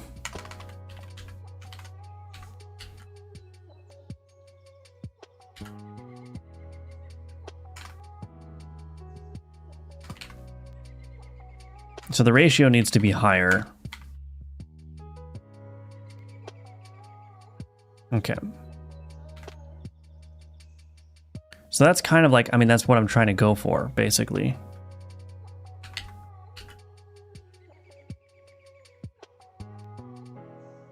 So why was that ratio calculation not working? It literally doesn't matter what I do. Texture size, mask size. That's the same as doing this. Okay, I'm missing something here. There's something weird going on.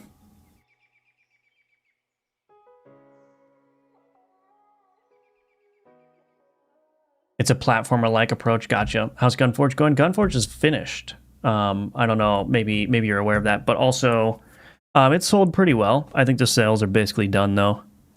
So on to the next game. It's a shader, place a texture on a tile map.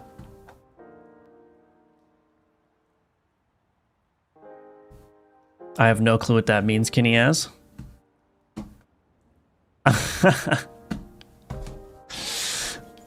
Shirley says, I feel that Firebelly is like a digital age sloth, super chill and smart, also rarely leaves his workstation. I feel like that's a ban-worthy comment. I'm just kidding. Welcome to the stream, Shirley. Brazilian is computer science. CC is short for the same thing, but in Portuguese. Okay, gotcha. My generator uses simplex noise. I actually followed a tutorial by BitBrain. Very new to procedural gen. Yeah, procedural gen is also one of those very hard things. How do you debug shader code? That's a great question. Only way to log is to output the ratio as a color. Yeah, that's a good point. So if I multiply, that's not quite right. What is going on? This is crazy. Is this like... How is it that when I reverse these operations, they don't do anything different? That is bizarre. I wonder if there's something funky going on with these.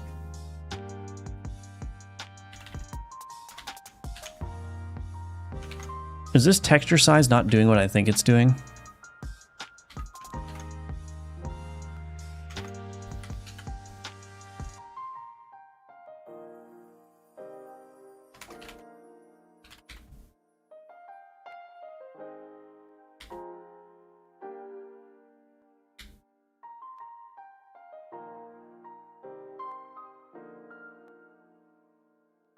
I feel like texture size isn't doing anything. Oh, there's no documentation for the Godot shader language in here.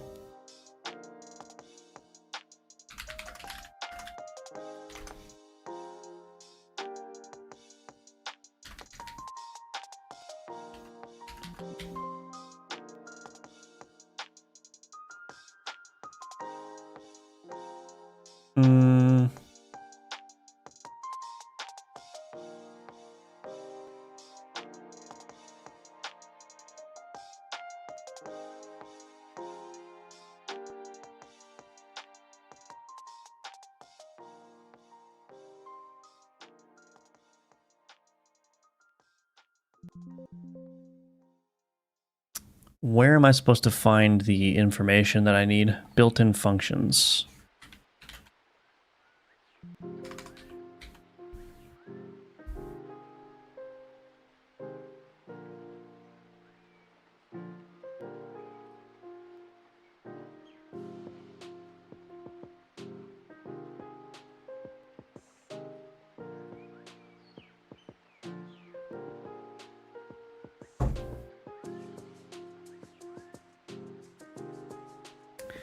Well, that's interesting.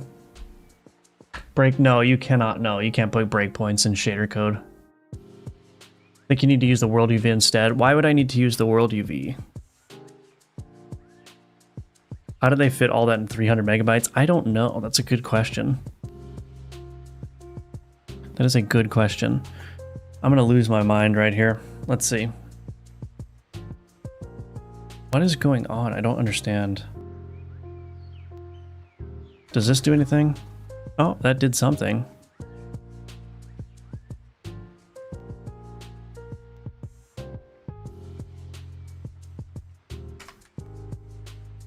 Oh, goodness. Okay.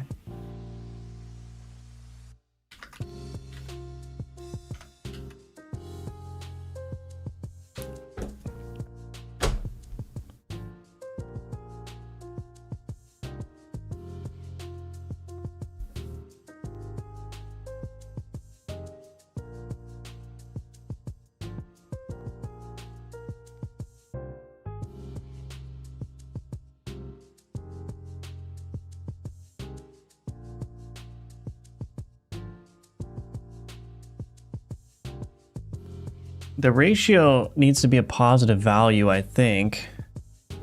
This is not going to be a positive value because this texture is larger than that mask. Is that right? Hold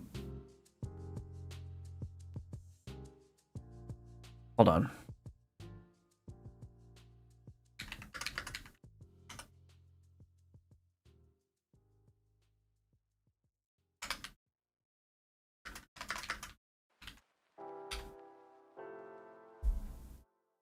This ratio is the same number no matter if... So are these the same value? I don't understand that. How are these ending up being the same value? That makes no sense. That makes no sense at all. There's something I'm missing here. I have no idea. I'm also implementing and testing dynamite that you can throw. What was that? Yeah, I don't know. That was... Created a cool transition effect, yeah, for sure. That's what happens when you turn filter nearest off, I guess. Godot is lemon juice. Day off today so I can lurk more in chat. Welcome, Jackie Daytona.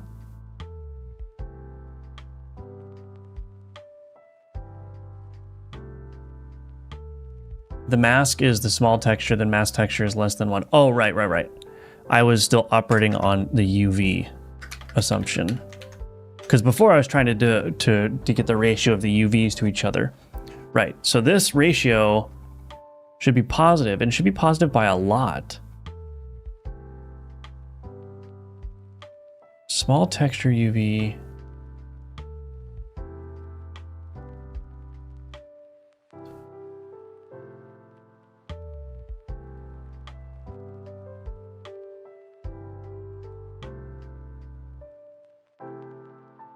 Maybe, I guess this just isn't working, this UV that I'm sampling here. I don't know how to, how do I get this UV to be the way I need it to be? It says take the large UV and multiply by that ratio. But that doesn't seem to be working at all.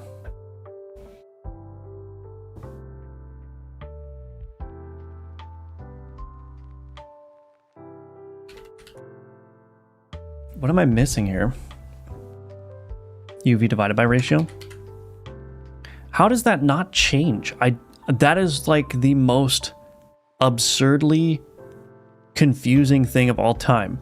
It doesn't matter if I use multiplication or division, which means that the ratio has to be like 1 or something, right? Like, why is that not changing anything?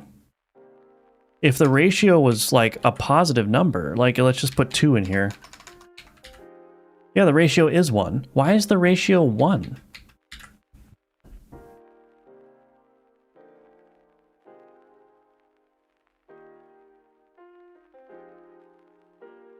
Okay, we're gonna do something brute force here. Float x ratio texture size dot x divided by mask size dot x. Do I need to cast this as a float too? Let's just be extra sure. Let's just be extra sure. Okay, float y ratio texture size dot y divided by float mask size dot y. UV times vec2 x ratio y ratio.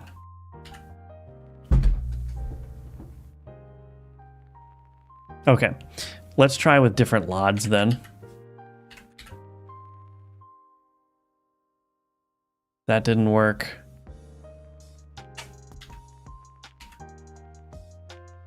Nope, it's got to stay 0 here. Am I doing something like incredibly dumb? What am I doing wrong? I just don't get it. I don't understand.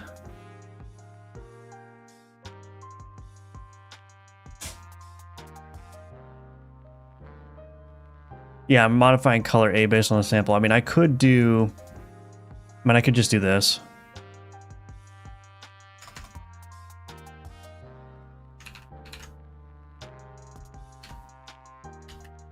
So we can see it easier if it's working.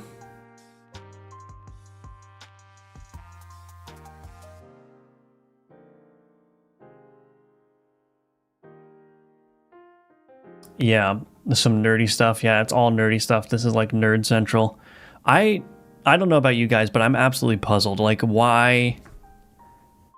It's as if like this division basically does nothing. It's like it's returning 1 or something.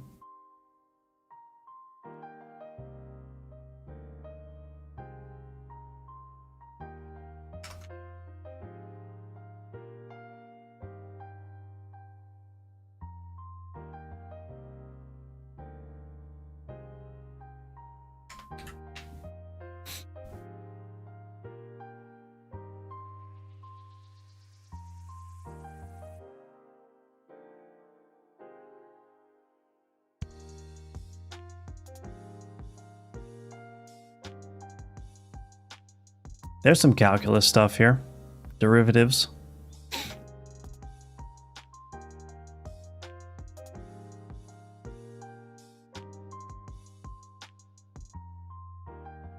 Hard code it. Well, I can't because I don't necessarily know what the texture is going to be here of this overlay thing. I mean, I can test it with a hard coding.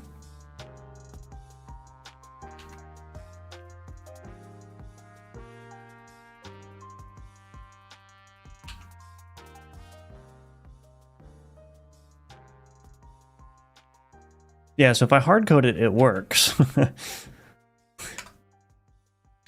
So I guess that's a good way of verifying that the math is correct. Oh.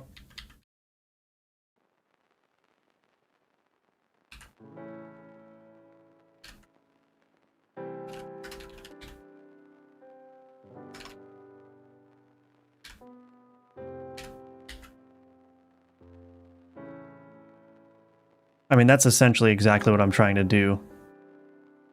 Fade it in like that, and then fade it out.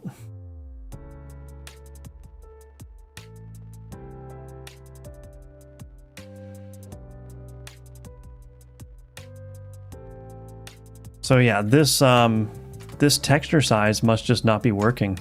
I don't know why the texture size wouldn't be working. Unless it's returning something that it's not returning 1, 1 for both textures, is it? Like, why would it be doing that? It's not like a relative measurement, is it? Somehow?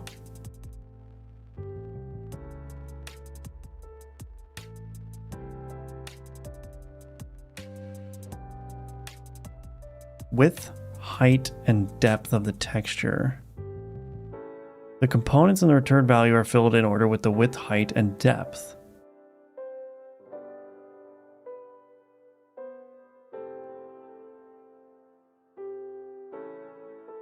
Is that what I'm doing wrong? Is it because there's 3 components returned in texture size?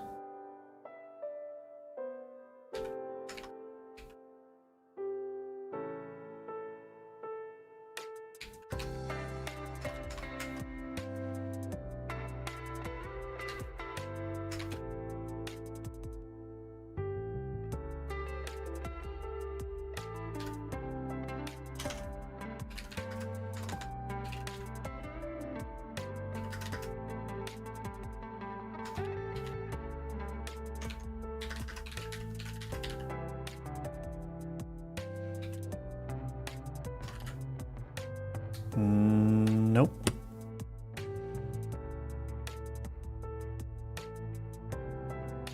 Oh wait, it should return a vec2 though. I think the Godot doc. Oh, I closed the Godot docs on accident. Yeah, it returns a vec2. Never mind.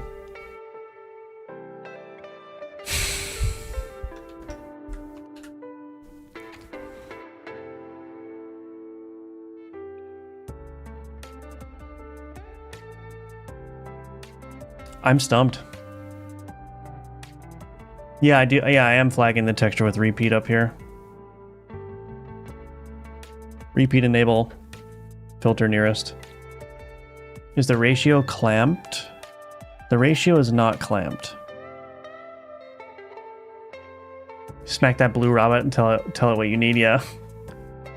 Since you can't print in shader, can you do visual shader thingy that will not show the numbers? I've never used the visual shader thing, so I'm just assuming here. Yeah, I don't know. I'd assume you could output these values in a way that tells you what they are. If the texture size and the mask size are the same, wouldn't dividing them always return 1? Right, but they shouldn't be the same. Unless, oh, you know what? Maybe since the shader... No, see that?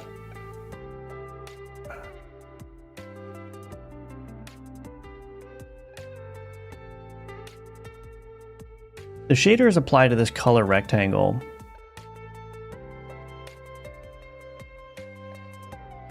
What happens if I change this type to a texture rect?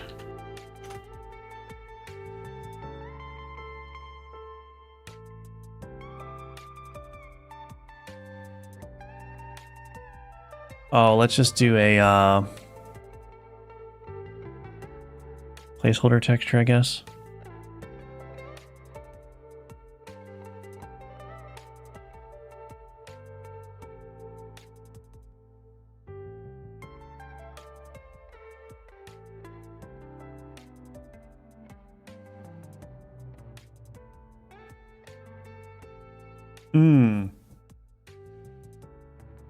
Okay.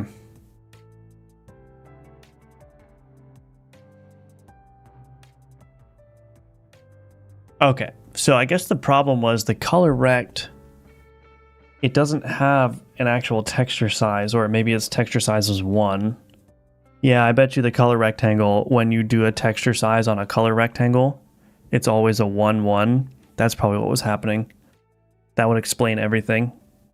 So what I did is I changed this to a texture rect and then gave it a placeholder texture and then made it tile, and now it's doing what it needs to be doing. So what I'm going to do here actually is I'm just going to drag that overlay texture onto it, I guess. Overlay pattern. Just so I don't have a placeholder texture. And now it's working. Okay. Interesting. So color rectangle, yeah. You can't use texture size on the color rectangle. Got it. Okay.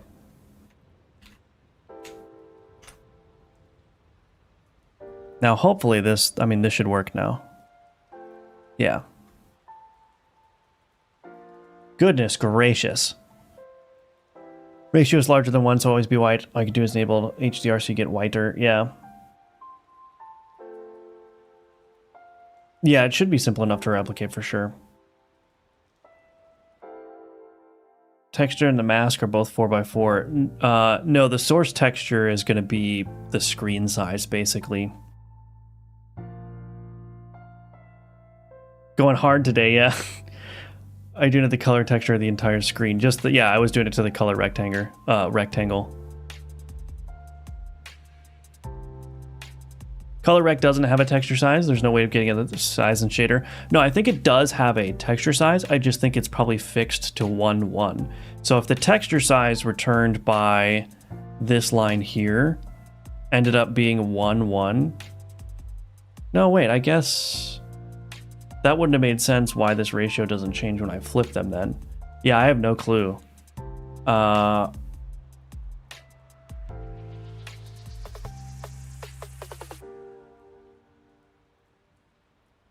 Yeah, I don't know, honestly. I don't know how that works. But the color rect was not returning a texture size that was equal to its size in the editor. So that was fundamentally the problem. Does look a tidbit neat. Yeah, so the whole point of doing all that was that I can animate this progress value to dim the screen. So when the drawer slides out, this will dim everything in the background. And this can also stop all mouse events.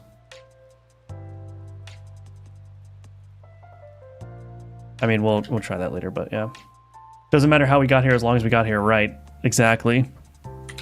Goodness gracious. Okay.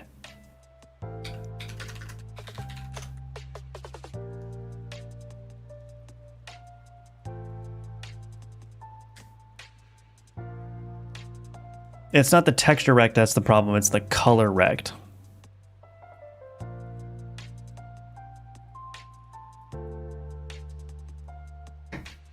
Anyway, so that's going to be it for the stream today. It's lunchtime for me.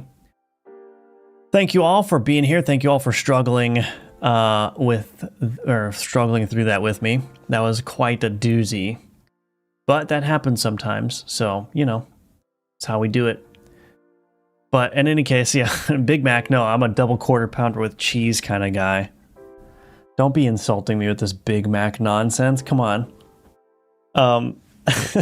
Anyway, thank you everyone for watching. Thank you all for being here. Very much appreciate that. Again, check out the links in the description below. I'm also still working on a new Udemy course, so make sure to hit the notification bell, subscribe to the channel so you can be notified when that goes live. Also, I will have another code review video either this weekend or next weekend, so that's coming out soon. You can get a Big Mac Kinney ass. All right, everyone has permission to go to McDonald's on my behalf. Anyway, thank you again, everyone, and thank you for the support, and I will talk to you tomorrow, 10 a.m. Eastern. I'll be back. All right, bye-bye, everyone.